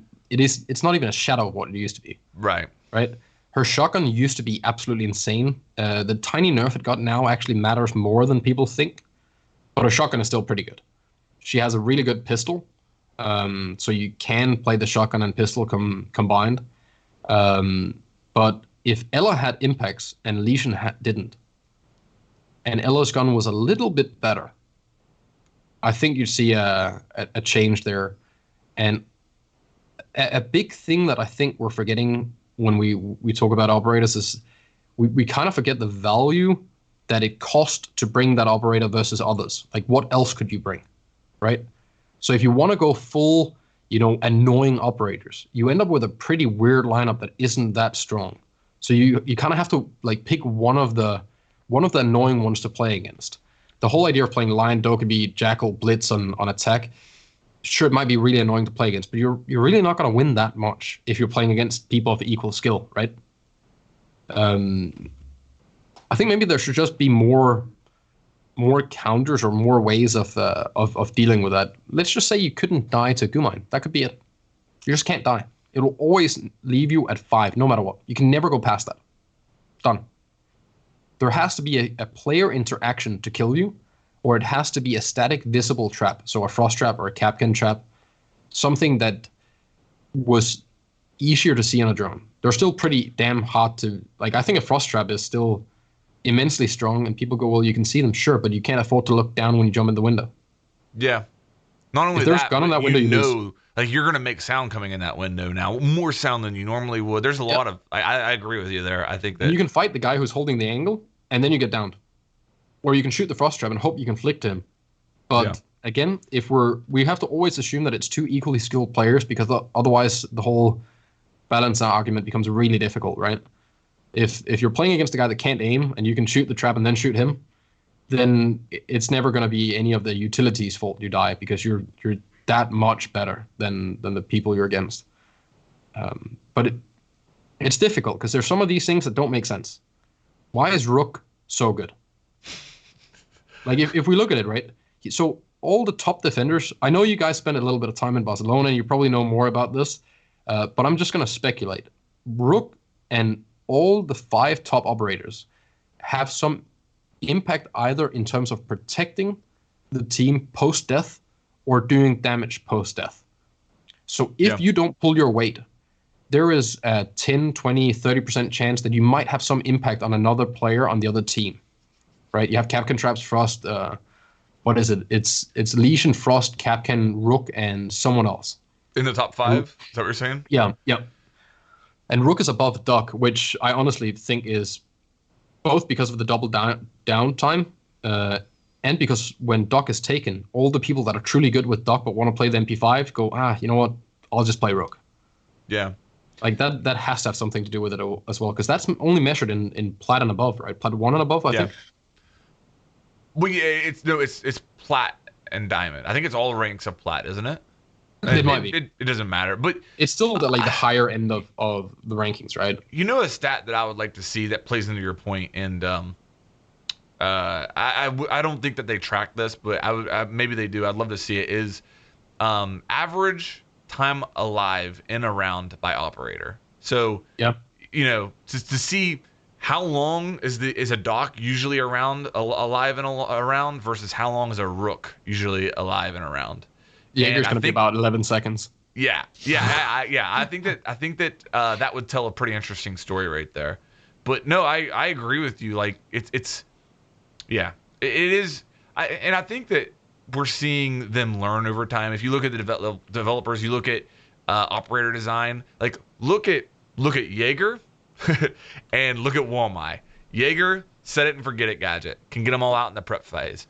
Walmai actively engages the player for the entire round, has to move and do things. And then you look at all those things like that. That's the direction that they're going now. Warden might be a swing and a miss here, but kind of the same concept. Warden, you have to actively play that gadget. You've got to time it well. Whenever you do pull off a Warden, you feel like you just made a play. You know what I mean? Whereas you set down an ADS, it literally had the same effect, maybe even greater effect. But and you often don't like, know. Man, I made the play right there. Yeah. And you often didn't even realize that your ADS actually worked, right? Because you're in the other end of the building trying to fight 4 people in the start of the round. Right. Whereas your Warden is super satisfying, and he seems like such a good idea, but there's something missing, and I don't know if that's the fact that the meta changed or what happened there. But I want more things that do stuff that we haven't seen. Like when Mira came in, the idea of playing around with a reinforcement that way, I want more of that stuff, right? Like massive changes that change the whole way you think about stuff. And I know people hate it the second it comes out. Oh no, now all the operators have one extra thing that they can do because they interact different with this gadget. But it's kind of the reason, at least my guess, why people stay with Siege. You can never master it. I don't care how many hours you have. You're going to learn something new at least once a month, or you're not trying. And that's even if you're pro, right? Like even the best players in the game will find new stuff at least once a month. And that's really hard to do in other shooters when it comes to technical stuff. Most things are discovered in most games, right? Like it's rare that people find something like truly new. I got my mind blown like 2 days ago, and I didn't come up with it. It's definitely happened before, but I found out that you can block the laser on a claymore, right? We know that you can go prone as an attacker and the laser doesn't do anything. But I never thought about the fact that you can just throw an L mine in front of it to block one of the lasers, and then you can peek out or run past it. You can even double stack goo mines on top of each other to block the laser so you can get past it. Like that tiny little thing, it might seem stupid, but at some point I get a run out on someone by blocking the laser of a claymore, right? Oh my god. So I'm not sure if it's an exploit, but so I perhaps shouldn't say it, but I believe you can hold a deployable shield and walk past a claymore too in your hands. I don't think it covers your feet. I think you still take damage, but I don't think you die. No. I don't think it. I may be wrong, but I believe maybe you sort of crouch and you just face the deployable shield towards the claymore and walk sideways past it, and it doesn't even go off. Wow. I believe. Shit. I don't know if that's an exploit, I mean, but if it works, if anyone crap walks out of a door with a deployable shield in their hands and then shoot me, I'm not gonna write an angry tweet about that because I don't want people to know that happened. While wearing an Ember Rise uniform, required. Can we talk about that? Can we get into that? That could be a good year 5 wish list. Absolutely, yeah. So, skins. I'm so confused with that because we started out having all of these clown skins, right? That looked weird, and everyone was losing their heads on Reddit about. Do you remember when the clown mask came out for Sledge, the one that was painted? Yeah. So many people got angry. They were like, "This is so unrealistic. We want real camo." Now you got real camo. He's rolling over in his grave. Yeah. Now you got real camo, and now everyone's losing their hats again. There has to be some sort of like what's okay, what's not okay. I'm not talking competitive. That's one thing. Yeah. Pro League, I am 100% firm believer that from the spectator's view, every player should just have the Pro League skin like forced on. They should have like team skins, so when you see G2 play, they're all black and red, no matter what operator it is, and maybe with like an operator logo on the shoulder or something, and that's it. I think that's super cool, good way to promote the skins. But for the players in-game playing, I think they should, of course, be able to toggle it to like a base mode. There should be, if anyone ever played Call of Duty Pro Mod, that was basically like a completely skimmed version of COD, where you had almost no perks. The guns were different and locked. Sure, there is one downside that you're not going to get to promote certain skins for sales, but you could still do that for the viewer. I don't know the technical aspects of doing it. That probably links into being able to fool around more with API. Maybe we need some sort of a demo system like they have in CS:GO, or is it called theater mode in Call of Duty? It's like something like that. Maybe then you could implement these things, but that would be a massive wish list for me. The fact that we get more ways of watching a match, especially if you want to sit down and learn a strategy right now, you have to go through frame by frame by frame and hope that you get everything spotted, right? Which can be extremely difficult.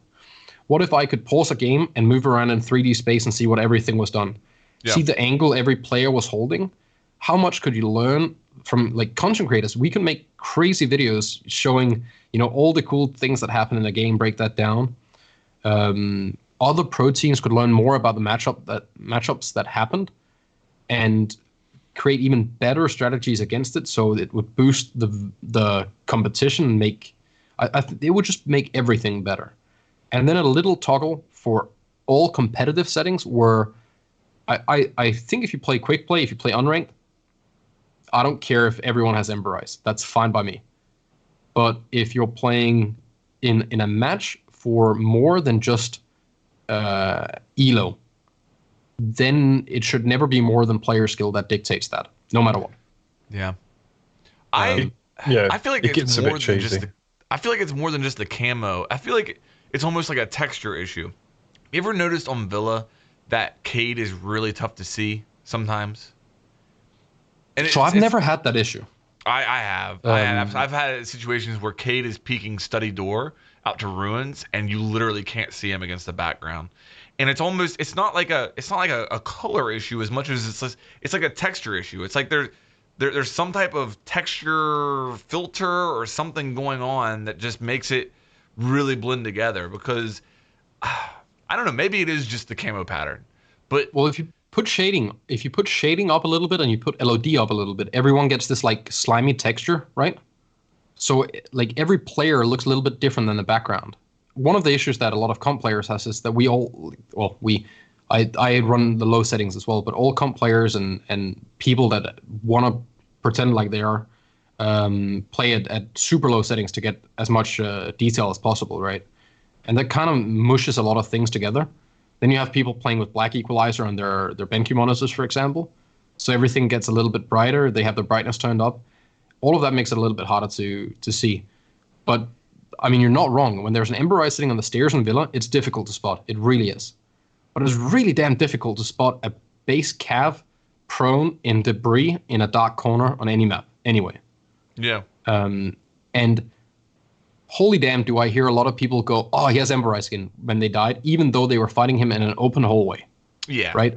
So we got to be fair. When you missed him because he had a skin on and you didn't see him, that's cool, man. But when you come around the corner pre-firing a guy running at you in the hallway and he flicks to you and kills you, don't blame that on the skin. Don't take away all my excuses. Come on. Well, yeah. I think maybe moving forward, when they look at seasonal skins, it looks to me like this season's skin, Shifting Tide skin, they got right. It's not like a camo. It's like a really cool looking uniform. If I'm thinking about it right. Patterns just can be too small. I think that's it. If the individual patterns are too small, I think that's where it starts messing with you, because it starts looking like you don't get the definition, like the shape of a character. Those like obfuscation stickers they put on new cars, right?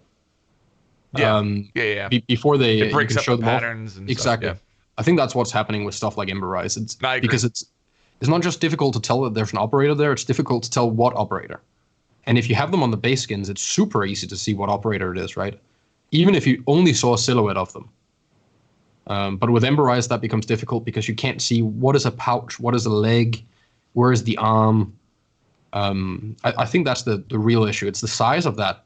If they just dragged it into whatever program you make the skin in and just enlarge it by 2 times, I don't think it would be that much of an issue. What else you guys got for year 5? Anything? I didn't mean to to throw us all off base Cheater there with thing. deletion. What is it? Cheater thing. Oh, Um, so again, like right there, we got to be fair. You know, Battle Eye is doing the Battle Eye thing, and you can't ban a cheat before you figure out how it works. It can't be done.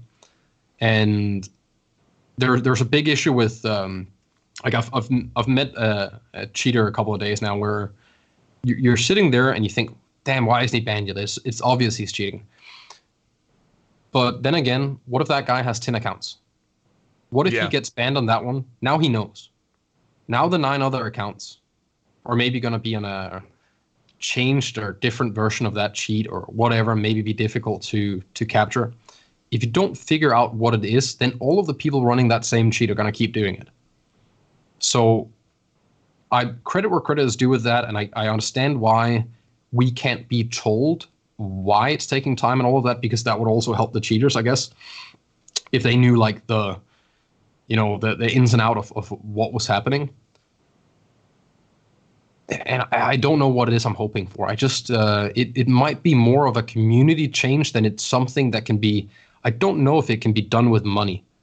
I think it like at some point it has to be the condoning of glitching and small things that aren't good getting worse and worse, right? Yeah. Like we get from people thinking maybe it's okay to use Clash glitch to, well, if people are doing that, then I might as well cheat, and then this guy might as well do that. Without having super intrusive anti-cheat. Yeah. There's always going to be ways past it, and even with super intrusive stuff, there's still going to be ways past it. Don't you feel like? Go ahead. Sorry. I just want some sort of, I don't know if it's going to be AI or deep learning or whatever, but something that can kind of stop these guys that are going crazy blatant. Because the closet cheater, that's one thing that you just sit there and think, maybe he's good, maybe he's cheating, it looks sketchy, I don't know, and it doesn't really bother you that much because it only happened once in the round, right, or twice. But the guy who's spin botting for the whole map, like, what can you do? Sure, the elo doesn't matter. You're not going to lose the elo. You're not going to win the elo. So let's not pretend like it's going to cost you anything. You just go to 0, right, for that game. That game never happened. That didn't matter. But God damn it, does it suck. Yeah. And I imagine if you're a guy that comes home from work and you can play 3 games at night, you had a bad night, right? Like, shit day at the work. You come home, you want to relax a bit. You get a spin bot cheater 3 times in a row. Mm-hmm. That's not good, man. No, and there should be something like if you've got an account that's level 32 and it has a 9 KD with a 90% headshot rating, shouldn't there be some type of AI in the game that kind of picks that up and says, "Whoa, hold on a second, this is something's not right here. Let's I don't know. Do you prevent that person from playing ranked? Do you just I don't know. I don't know how Battle Eye works. Do you force Battle Eye to scan their system again? Do you? I don't know. Well, it's such a difficult moral topic because there's a few things I've noticed Battle Eye picked up a lot of people lately. So we can figure out that Battle Eye therefore have found a new way to detect something that it couldn't detect before, right? It's more likely that happened than that some magic cheat came out that a lot of people got that didn't work. So Battle Eye must have found something that it can identify more cheaters with. But if you have that guy, at what point does it become like a funsy thing for people to try and see if they can get banned while being legit? Like exactly what number are you too good to be? Because like we've seen, there are people in Pro League now that if you gave them the challenge, they would meet those requirements, right? Yeah. Like they could be level 30 with 90% headshot, just going in and just be greedy with every shot and camp out and, play for KD. It could be done. And you can't afford to have false positives with anti-cheat. You can have false negatives, right? But you can't have anyone being banned for cheating if they didn't, because it ruins careers, everything. It just sounds horrible. Let me ask you this. Doesn't Battle Eye, it doesn't scan your system every time you start up the game. It's like a periodic. I have no idea. That was my impression of how it works. Like it must do memory checks. It's searching through your files periodically at some point. You don't know when, but it does it. I don't think so. I think it does memory checks. What do you mean by that? If anything is injected or changed in memory or through verified Windows drivers that aren't verified or changed, then I think it doesn't allow you to even launch the game. And then if you start playing around with memory stuff, there was a thing out not too long ago where people could buy these, like, I don't know, cheats or glitches or whatever you call it for getting all the skins for the games, right? But that stuff fools around with memory, which means if you get caught for that, you get permaban because that's cheating, right? It pulls with memory files in the game. So it must be looking at memory somehow, which means injection and stuff like that will be happening from the cheaters. There's always something that can be found, but like they're getting smarter and smarter, right? It's not easy to catch them because that industry, we still have the issue that the people that make anti-cheat get paid less than the people that make cheats. It's the same with every other illegal business, right? All the bad people make more money than the good people. So that it's always going to be cat and mouse, and you can't stop the cheat before it's made. So you need to reverse engineer after that. And there's a really good game developer conference out there from a few years. I think it's quite old, from back when DayZ started having BattlEye. They had a massive cheating issue, right? And got BattlEye in. And I think it's a guy from BattlEye actually explaining a lot of what happened there. And what they look for and what they scan. It'll kill a lot of misconceptions with the idea that there's like tier systems in BattlEye. Like that isn't really a thing, right? Yeah, and what things it look for. BattlEye can do hardware bans, it can do IP bans, it can do system-wide, like system ID bans and stuff like that.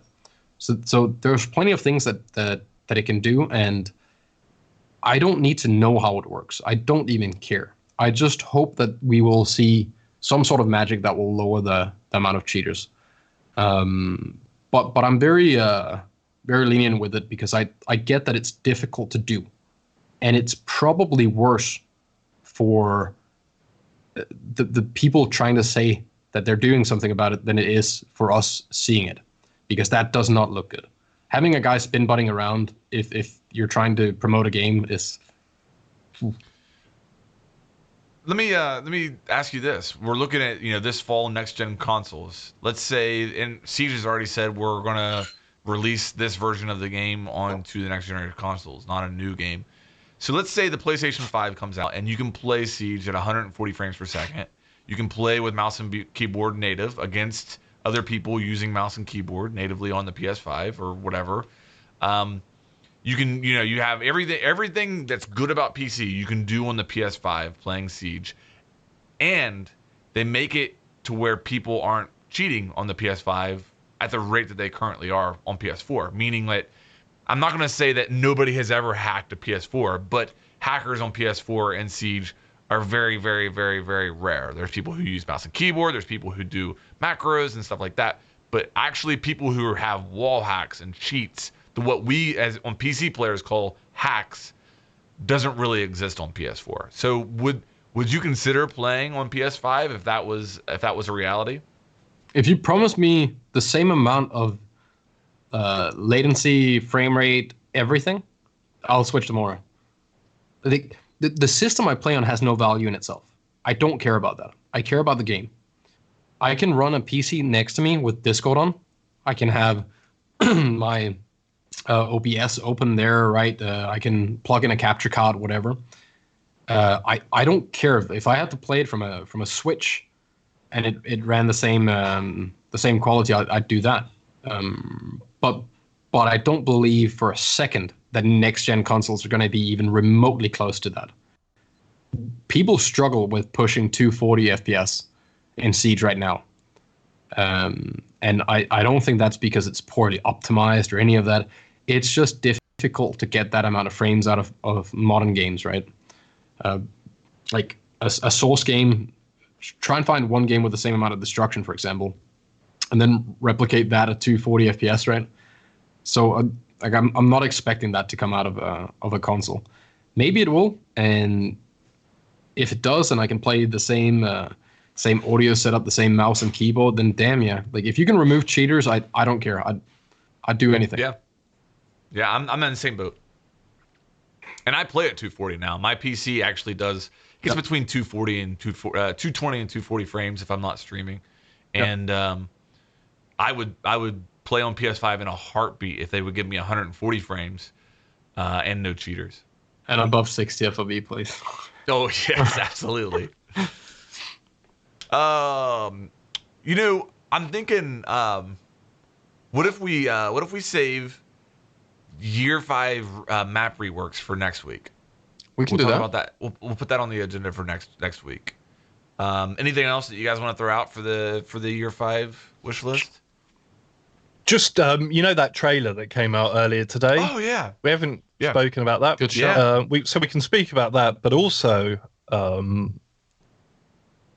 we discussed this before we went live. There is a shot at the end of it and there's shots within it actually that look like it looks like a sort of training base. Mm-hmm. So that might be something that you could speculate on. Because that's been obviously, earlier on I was talking about map vote or veto, and I think that's another, just like that, it's another big community request, is to have somewhere. I mean, the changes that Zoronic suggested to T-Hunt would go a long way to improving that, but I think actually having something where you can do training, practice your gadgets, practice your aim, those kinds of things. But that's purely speculative. But yeah, For anybody who's not familiar with that video, we'll link it down in the description. If we it's a can- cinematic. yeah. If we can just play it here, we'll play it now. But if we Yeah, don't I don't have know. permission, yeah, If it would be cool with that, then maybe we will. Or tends to be the if- music. If it's not edited in, then we'll have it down in the description. So anybody who hasn't watched it, watch it down there if it's not playing on this. But that was really cool. There was a lot of.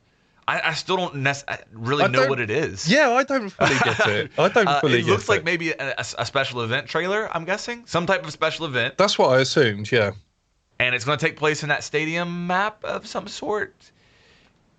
But Yeah. there was a lot of lore in that video. Like, A lot of there face was- reveals. A lot. Yeah. There was a lot of really cool stuff. I'm sorry. I think, like, Dokubi is super hot. I just want to throw that out there. Like, for some reason, seeing Dokubi in, like, that, there's, what are they, coveralls? Is that what? Overalls? Yeah. Overalls, okay. I don't know. Like, I love me some Dokubi, so I think that she made an appearance in the overalls in that trailer. So that automatically gets the trailer a 10 out of 10 for me. But I really don't. I still, after watching it a couple times, I don't necessarily know what they're promoting, and I think that's kind of the point of it. I want some siege jumpers or sweaters or something like they were rocking in that. Like if you're gonna do merch for a game, stuff like that would be sick. Yeah. Because you can kind of rock that out in public and no one would know. I'm a big fan of things that are low pro enough that you can wear it in public and people in the know, has an idea of what's going on. But it's not gonna make everyone think, oh, what a video gamer. Did you get the Habana jacket in Japan? Yeah, I got it in my closet. That's definitely doesn't fit into that bill. No. That thing is I also don't wear it. there. I just bought it because I need to own it. right. And I guess I wore it in Japan because everyone, you had to be cool. One thing with that, It's pretty bizarre. you were mentioning like a potential training thing. If we just assume that T-Hunt gets its own thing in year 5 and gets updated or changed to whatever we want from it, being able to play while you are in queue, okay. that will fix so many things. How many people come in and tell you, I've been in queue for 10 minutes, I'm so bored. Like, if you're staying active while you're in queue for a game, I think your rank experience is gonna get better, right? You're warm. You've actually been doing something. You don't just jump in a game after a 20-minute queue late at night if that's when you can play, and you're in one of the extremes of either rank up or down. Then queue times are of course longer than if you're in the middle. So you're gonna get a better experience from playing because you've been warming up and doing something instead of falling asleep. And on top of that, everyone gets a little bit extra practice in. Because, like, let's be fair, no one ever sits down to play a game and then enjoys the wait. Ever, right? Like it's not part of the plan whenever you game, you wanna do something in that time. Otherwise, you might as well be on the couch. It does. It's dead time, isn't it? When you're sat there in that queue, it's just completely wasted. dead. And yeah. yeah. I know you can check your phone, I guess, but that's it. Yeah, and you can now change uniforms and play with your how often loadout. do you do that, right? suppose. Like it's nice Yeah. that you can, but how often do you do that? Yeah, there's only so much of that that you can do. I mean, just to think that you couldn't even do that at one point. But yeah, I would. What was I'd have some Pong. What was that game that was like tennis? The first ever video Pong. game. Just put that on. Oh, I'll yeah. play that. Snake. Yeah. No. Snake with a yokai drone or a Mozzie Just drone. a picture of Dokubi in overalls. You know what? work for me. They should make Pac-Man with a Twitch drone hunting goo mines, or just different That'd be traps. That as a waiting game. That'd be perfect. Yeah, I guess, think that some type of training ground would be ideal. And I think I'm thinking of the same part as you, Pete. Like I think it was Habana at the end. She's shooting what looks like dummies of some sort. Yes. Yes, that's Yeah, it. it's 6 shooting. And then right at the end, I'm just looking at it here. It sort of zooms out about 1 minute 44, and you can see what looks like a training sort of course. In the middle of the arena. Do you guys remember that super old video of Siege before it was Siege? Like the E3 reveal, or No, way before that. Like some of the concept stuff of like proof of concept of some of the things with operators moving around in these like rooms with no textures or anything. It reminds They me had of it that. on a panel at the Invitational, didn't they? Yeah, there was a On- little on bit of the that wall. there, yeah. Yeah. And I think it's been in one of the game developer conferences as well. Maybe one of the ones where they're explaining like the destruction or something in Siege. But it reminds me of that. When you see the picture, it doesn't like it looks like these elements that are just placed there just to be an obstacle that you can play around on. It doesn't look like a clubhouse placed inside of a stadium. So hopefully it's some sort of thing. and It's new, man. That is completely new. Yeah. yeah, I'm excited. It's gonna be cool. I mean, it can't be that long because it looks invitationally, right? With all the stuff. Yeah, And invitational is what? We are exactly a month away. is it even that? Yeah. That's exciting. We'll all three be there, right? I'm not sure if I'm going yet. Okay.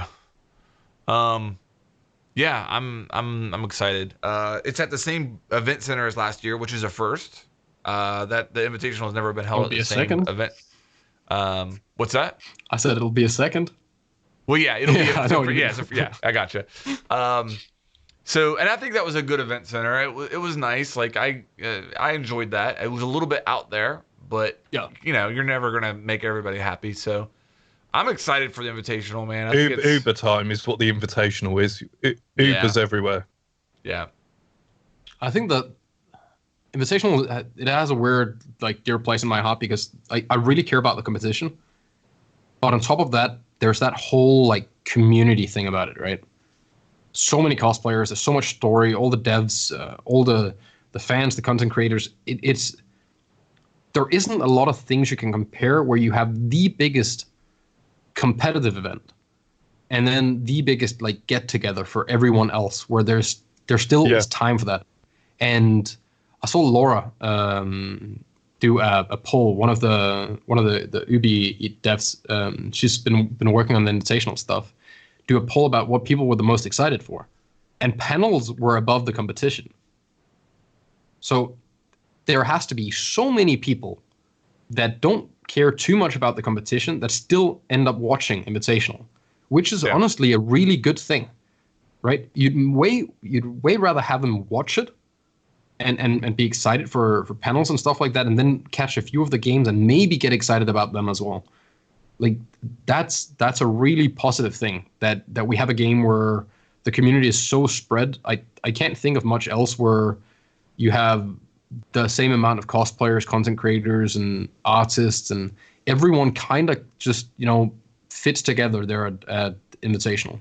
That's why the content system for this game is so clever, and situating those reveals each season in the middle of the Pro League final, obviously twice a year you have your major. It's so clever to draw those viewers in. Strangely though, I have a feeling isn't the invitational final midweek, like a Thursday this year? Oh, I can't remember. I think it's the 16, right? I think it's the same scheduling as before. Is it? Yeah, I think so. Or did they? If anything, maybe they moved it up one day to Saturday. Finals are going to be on a Sunday, right? Sunday finals. I would think so. 16th is a Sunday too, yeah. Yeah. Okay. 14 to 16 is like the main stage stuff, yeah. That's gonna be safe. Along with the invitational, I think it would be. Maybe we should say the teams that are going. Like, we don't know the last invite, but we know every team other than the last team that's going. And I can pull that up in just a second, just to let everybody know who all is going to be competing at the invitational. I think that might be a good idea. You guys go ahead while I'm pulling it up. I'll try and find it. I thought we could talk about the invite spot a little bit. That could be an interesting one. Yeah. So who should it be? Well,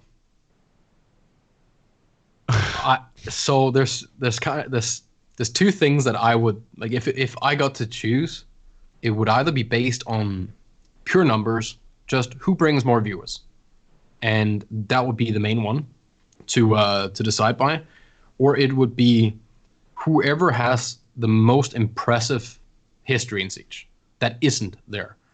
And even though their performance lately hasn't been that good, that has to be G2.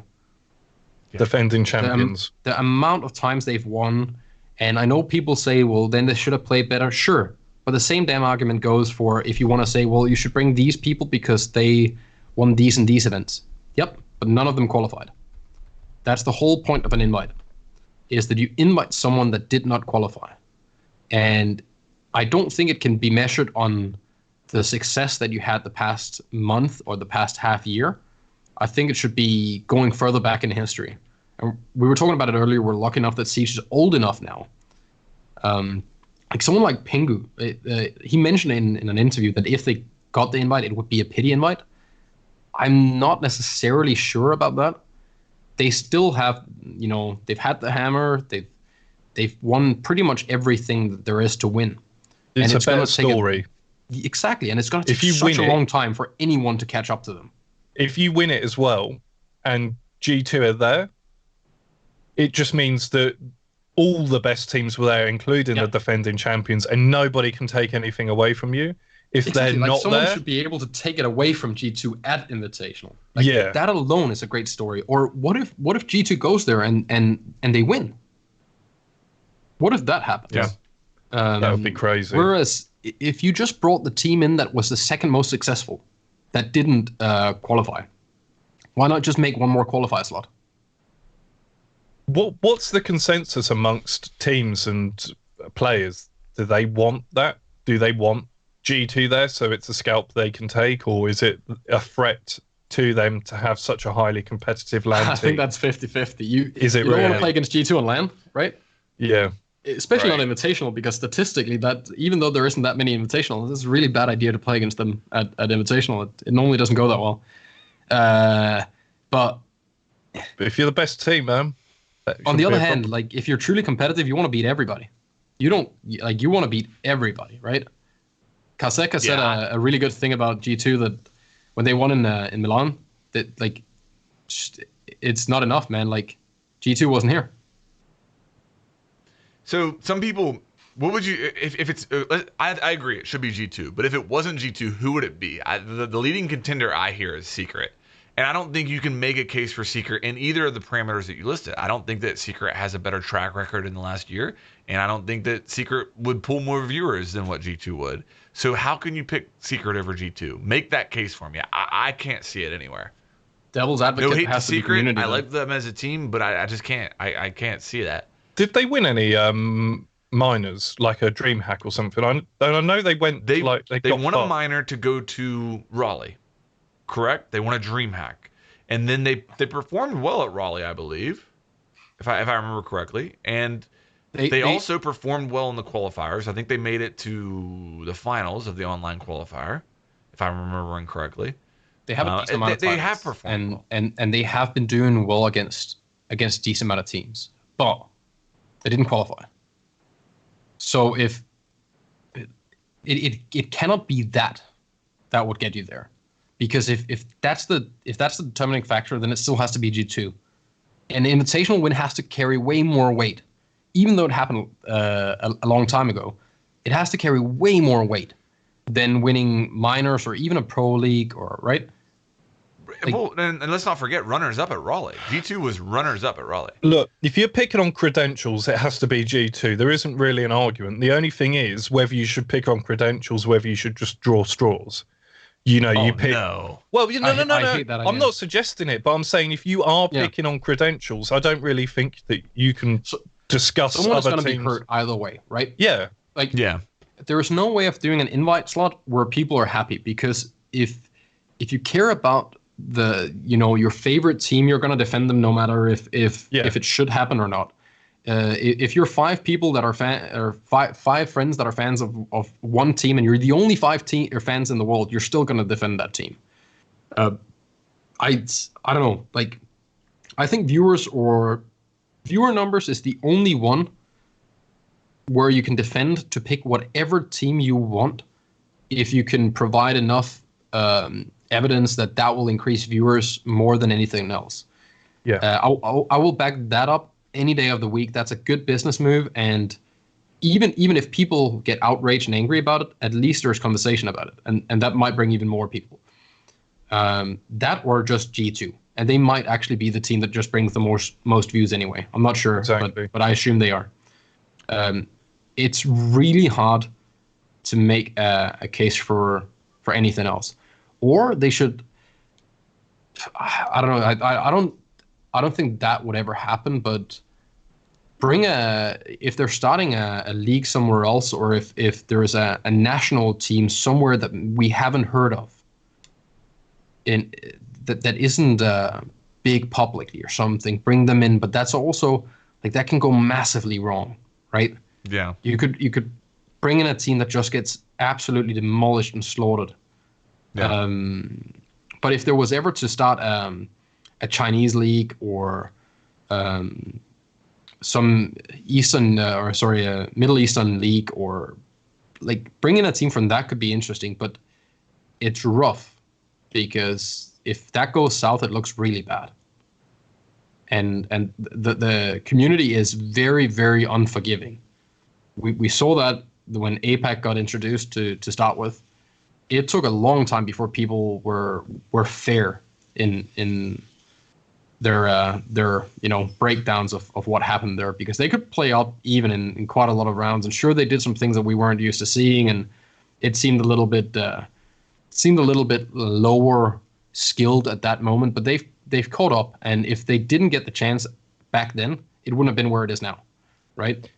So something like that I could fully understand as well, but I don't think that will happen. That it has to be one of the known teams. Yeah. Does there have to be an invite? A non-merit place? I like it, because I'll be honest with you. If G2 wasn't, if this is the only way that G2 is going to get invited, I think the game will be better off for it. But I'm just putting the counter argument, as I always do. Obviously a team that's qualified, having such a strong contender go in there, and is having an invite a bit of a cop-out in a way, because then if a really good team does miss out, we just hand them the invite, and surely it should be qualifying to get there. Well, yeah, I get what you're saying, but at that point, why not just invite the one best team from each region and then let them play? Let them play 3 times as much, and then find the winner of that and call them the winner of the entire year, right? Like, why bring the second team? Or why is there more than one team from EU that can go there, or more than one team from NA? Just bring the single best one from each region and have them fight. But so Siege is a weird, like, rock paper scissors thing, where one team can beat a lot of teams, but one of the teams that everyone else is beating can beat that one team, right? So you can have this weird circle of the lesser team beating the one that beats everybody. And that's kind of, I think that's important to have. So the more teams we have there, the better. As long as there's time enough in the day in the event that we can get good enough games and that people don't fall asleep watching them. We don't pack every day with 10 different games and stream for 16 hours, because that gets kind of tedious, especially if you're watching from home in weird time zones. That really sucks. That was the thing about Japan, actually. Yeah, exactly. Yeah, that was why the viewer numbers were so low, I assume, as well. Because like Japan's viewer numbers didn't seem as good as some of the other ones, as far as I remember. Time zones were just off there, right? But the on-stage really stuff bad. was insane, or the in-venue stuff was insane. But if you don't bring G2, then you missed so many stories that could have happened. And I think that would be a shame. Well, one thing I was thinking about, because I was talking about the possibility of, letting everybody know who's competing. At the time of recording this, it's going to be revealed before next week who gets that invite. So let's just hold off. And next week, we'll be able to go over the actual groups for the Invitational and talk about it that way. We've talked about Pro League a good bit, or the esports side of Siege a good bit for the episode, but let's get everybody up to speed on the standings. You guys go with that if we move into that? Mm-hmm. Go ahead. The esports update at this moment? It's Navi! The Raleigh Major 2019 Team Empire World Champions of G2!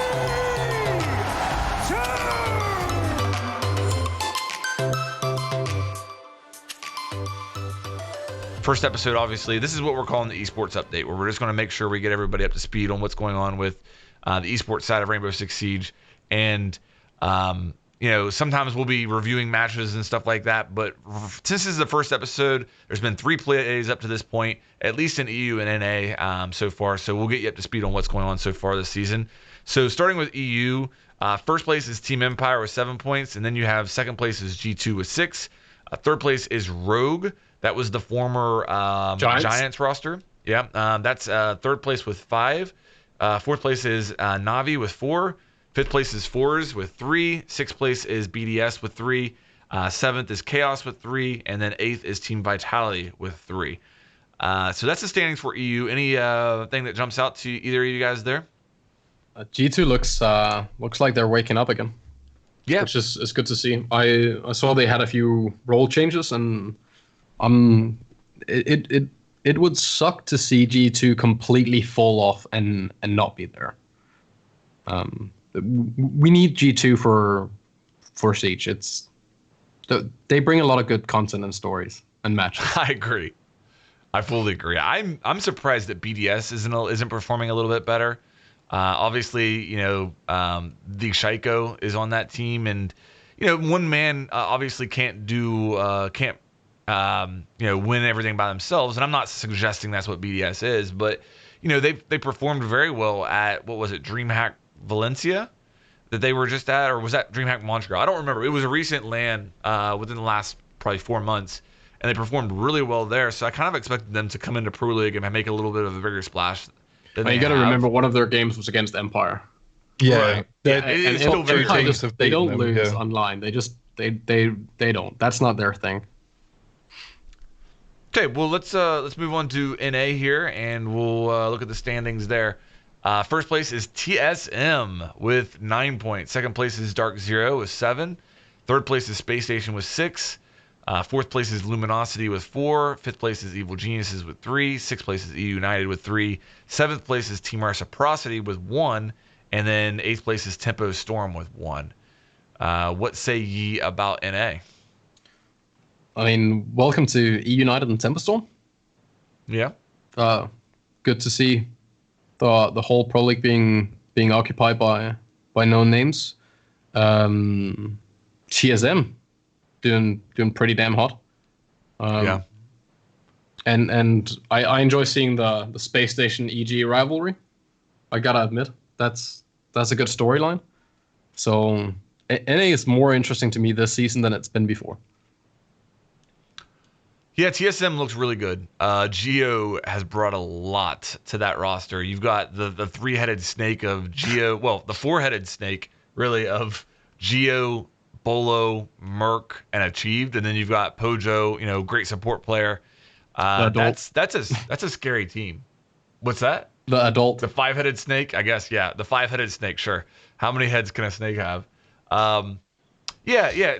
Space Station looks to me like the hottest team in North America. Like if I was picking, obviously I love my Dark Zero boys, but if I'm picking the team from NA that has the best chance of winning Invitational, I would probably go with Space Station. But it's the top 3 teams in North America are looking really sharp right now. As far as Latin America, we have first place FaZe Clan with 6 points. Second place is Ints with 6 points. Third place is MIBR with 3 points. Fourth place is Ninjas in Pajamas with 3 points. Fifth place is Team Liquid with 3 points. Sixth is Black Dragons with 1 point. Seventh is Elevate with 1 point. And then eighth is Team One Esports with 0 points. Now, there's only 2 play days that have been played in Latin America at the time of recording this, so keep that in mind. But kind of looks status quo to me as far as Latin America, other than maybe I would expect Team Liquid to be a little bit higher, but it's only one match, literally, that's separating first and second place. That's the dangerous thing now, right? Because seeing as it's only 2 samples, like that could literally be the one loss you have for an entire season. So it's really difficult to pull anything from this. But the next playday for them is today, right? So when we're done here, they're pretty much going to be playing. I'm happy to see Liquid. They seem to be back on track again, from what I can see. They definitely had a downfall and were gone for quite a while. I think there was some things outside of the game that they were all struggling with a bit, and it sucks to see when a team like that don't play at the top level for something that isn't just skill. It's not like they forgot how to play the game. There was other factors that interfered with that, and you hate to see that. Yeah, I agree with that. I'm really glad they're going to be at the Invitational. I think they're one of the most exciting teams to watch, so I'm really excited about that. Anything else as far as Pro League esports? What's any overall thoughts that you've had on the season so far? I haven't seen much myself, so that's why I'm a little bit quiet through this. But I think it's a bit more interesting. Just looking through the rosters and the changes that are going on, I think it's actually a little bit. Things have been mixed up a little bit. That were getting a little bit stagnant, I think. So, I got a question for you, Pete. You're not like super mega interested in Pro League, but it's not like you don't care. Yes, right? That's how I would describe it. It's not like I don't care, but it's like when the schedule is on, it's finding the time. So I have to pick and choose through. You have to give something else up to do. Yeah. So when you find yourself like you have the time and you do watch a Pro League game, what is the most or the one thing that you would like to change or to make it a better experience for someone that doesn't watch it too often? For me, it's a really strange one because although I don't watch a great deal of it, I've actually been following the pro scene since year one. So I've been following it all the way through and I've seen the improvements. One of the things that I would change, which actually I think would be bad for the casual community that are going to tune in and watch esports, but one of the things that I think slightly devalues the competition is that we've gone from a best of 3 to a best of 1 on the maps. And that was something I really enjoyed, seeing more maps and more teams playing more maps regularly.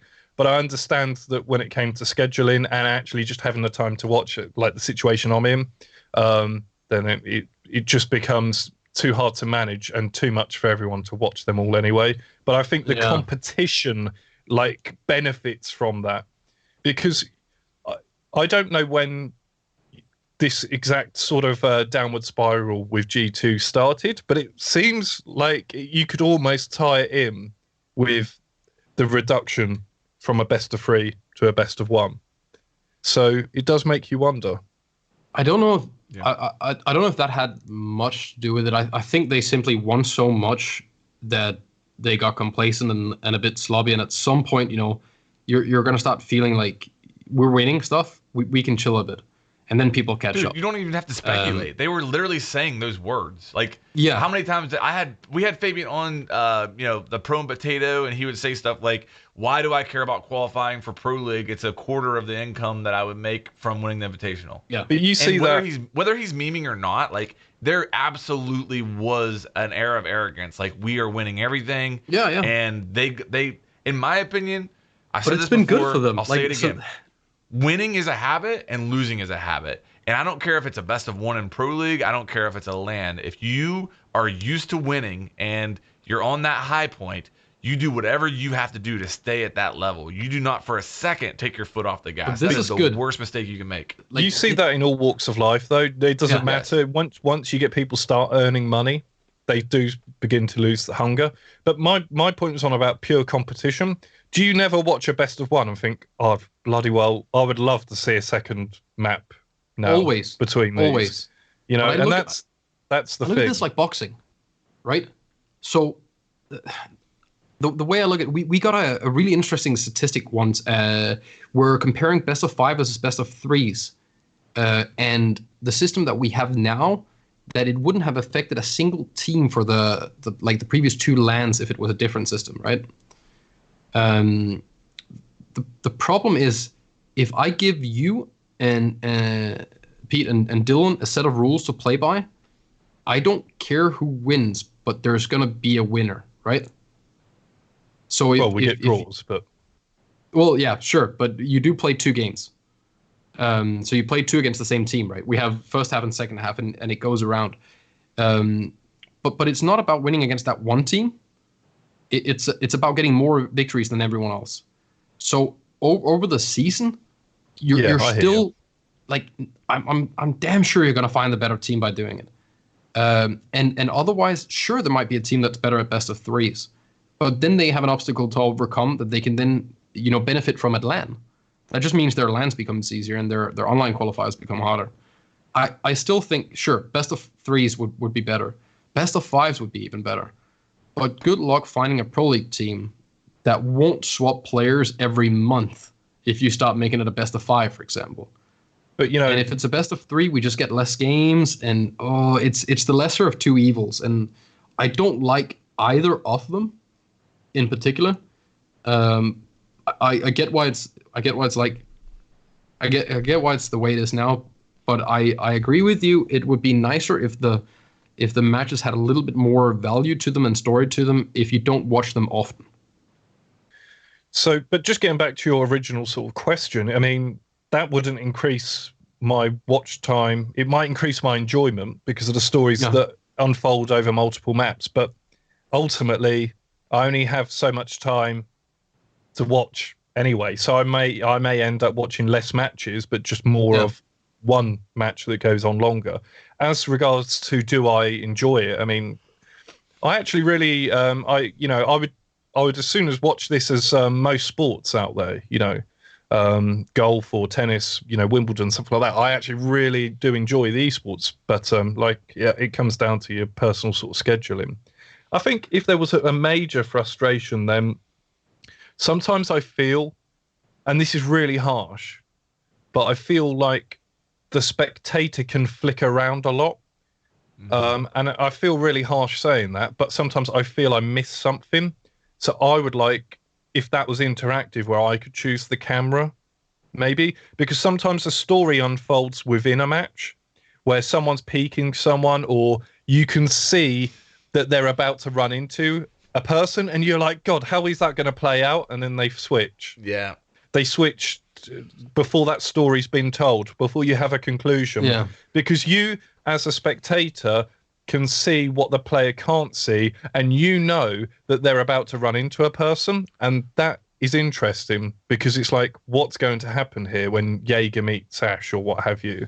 And then you don't actually get to see where that goes.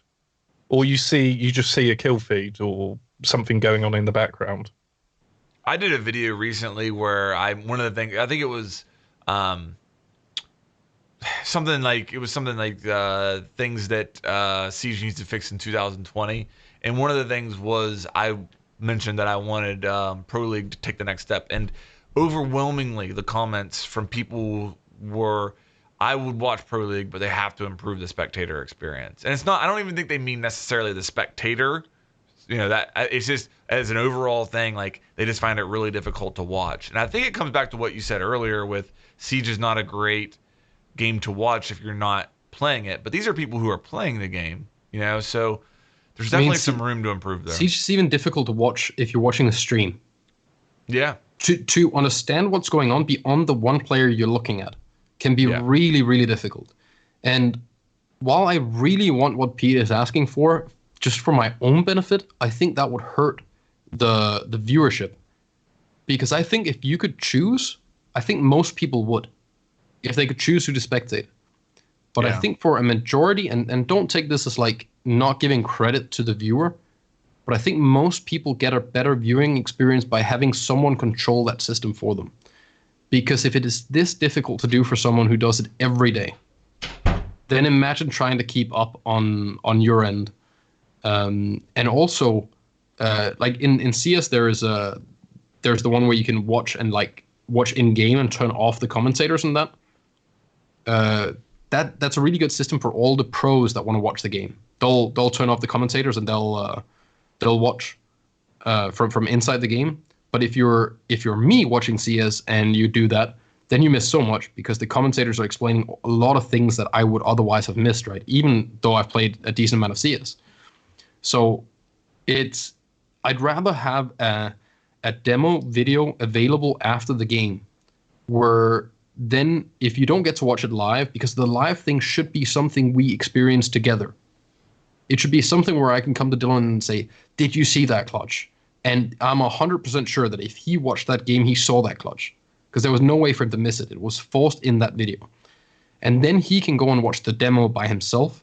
Or some sort of like, do you guys remember like these old downloadables for Quake? Where you could save your demo run, and it was just, I think, a text file that you ran or something. It didn't take any space. And you could run other people's like speed runs. You could see that from like inside the game, right? If we had something like that. But then again, in Quake, you had to remember the position of the guy, the way he was looking, and what buttons were being pressed. In Siege, you got to remember every bullet hole in the entire map. And I don't know, maybe it's impossible. But I want that more than anything, I think. Well, you guys ready to wrap things up here? Are you happy with that? Yeah. It's been a good first one. It has. Yeah, I think we've got a lot on the agenda for next week. I think that probably by next week we'll have an idea of what that cinematic trailer that was released today actually means. I'm guessing we'll know the groups for the Invitational.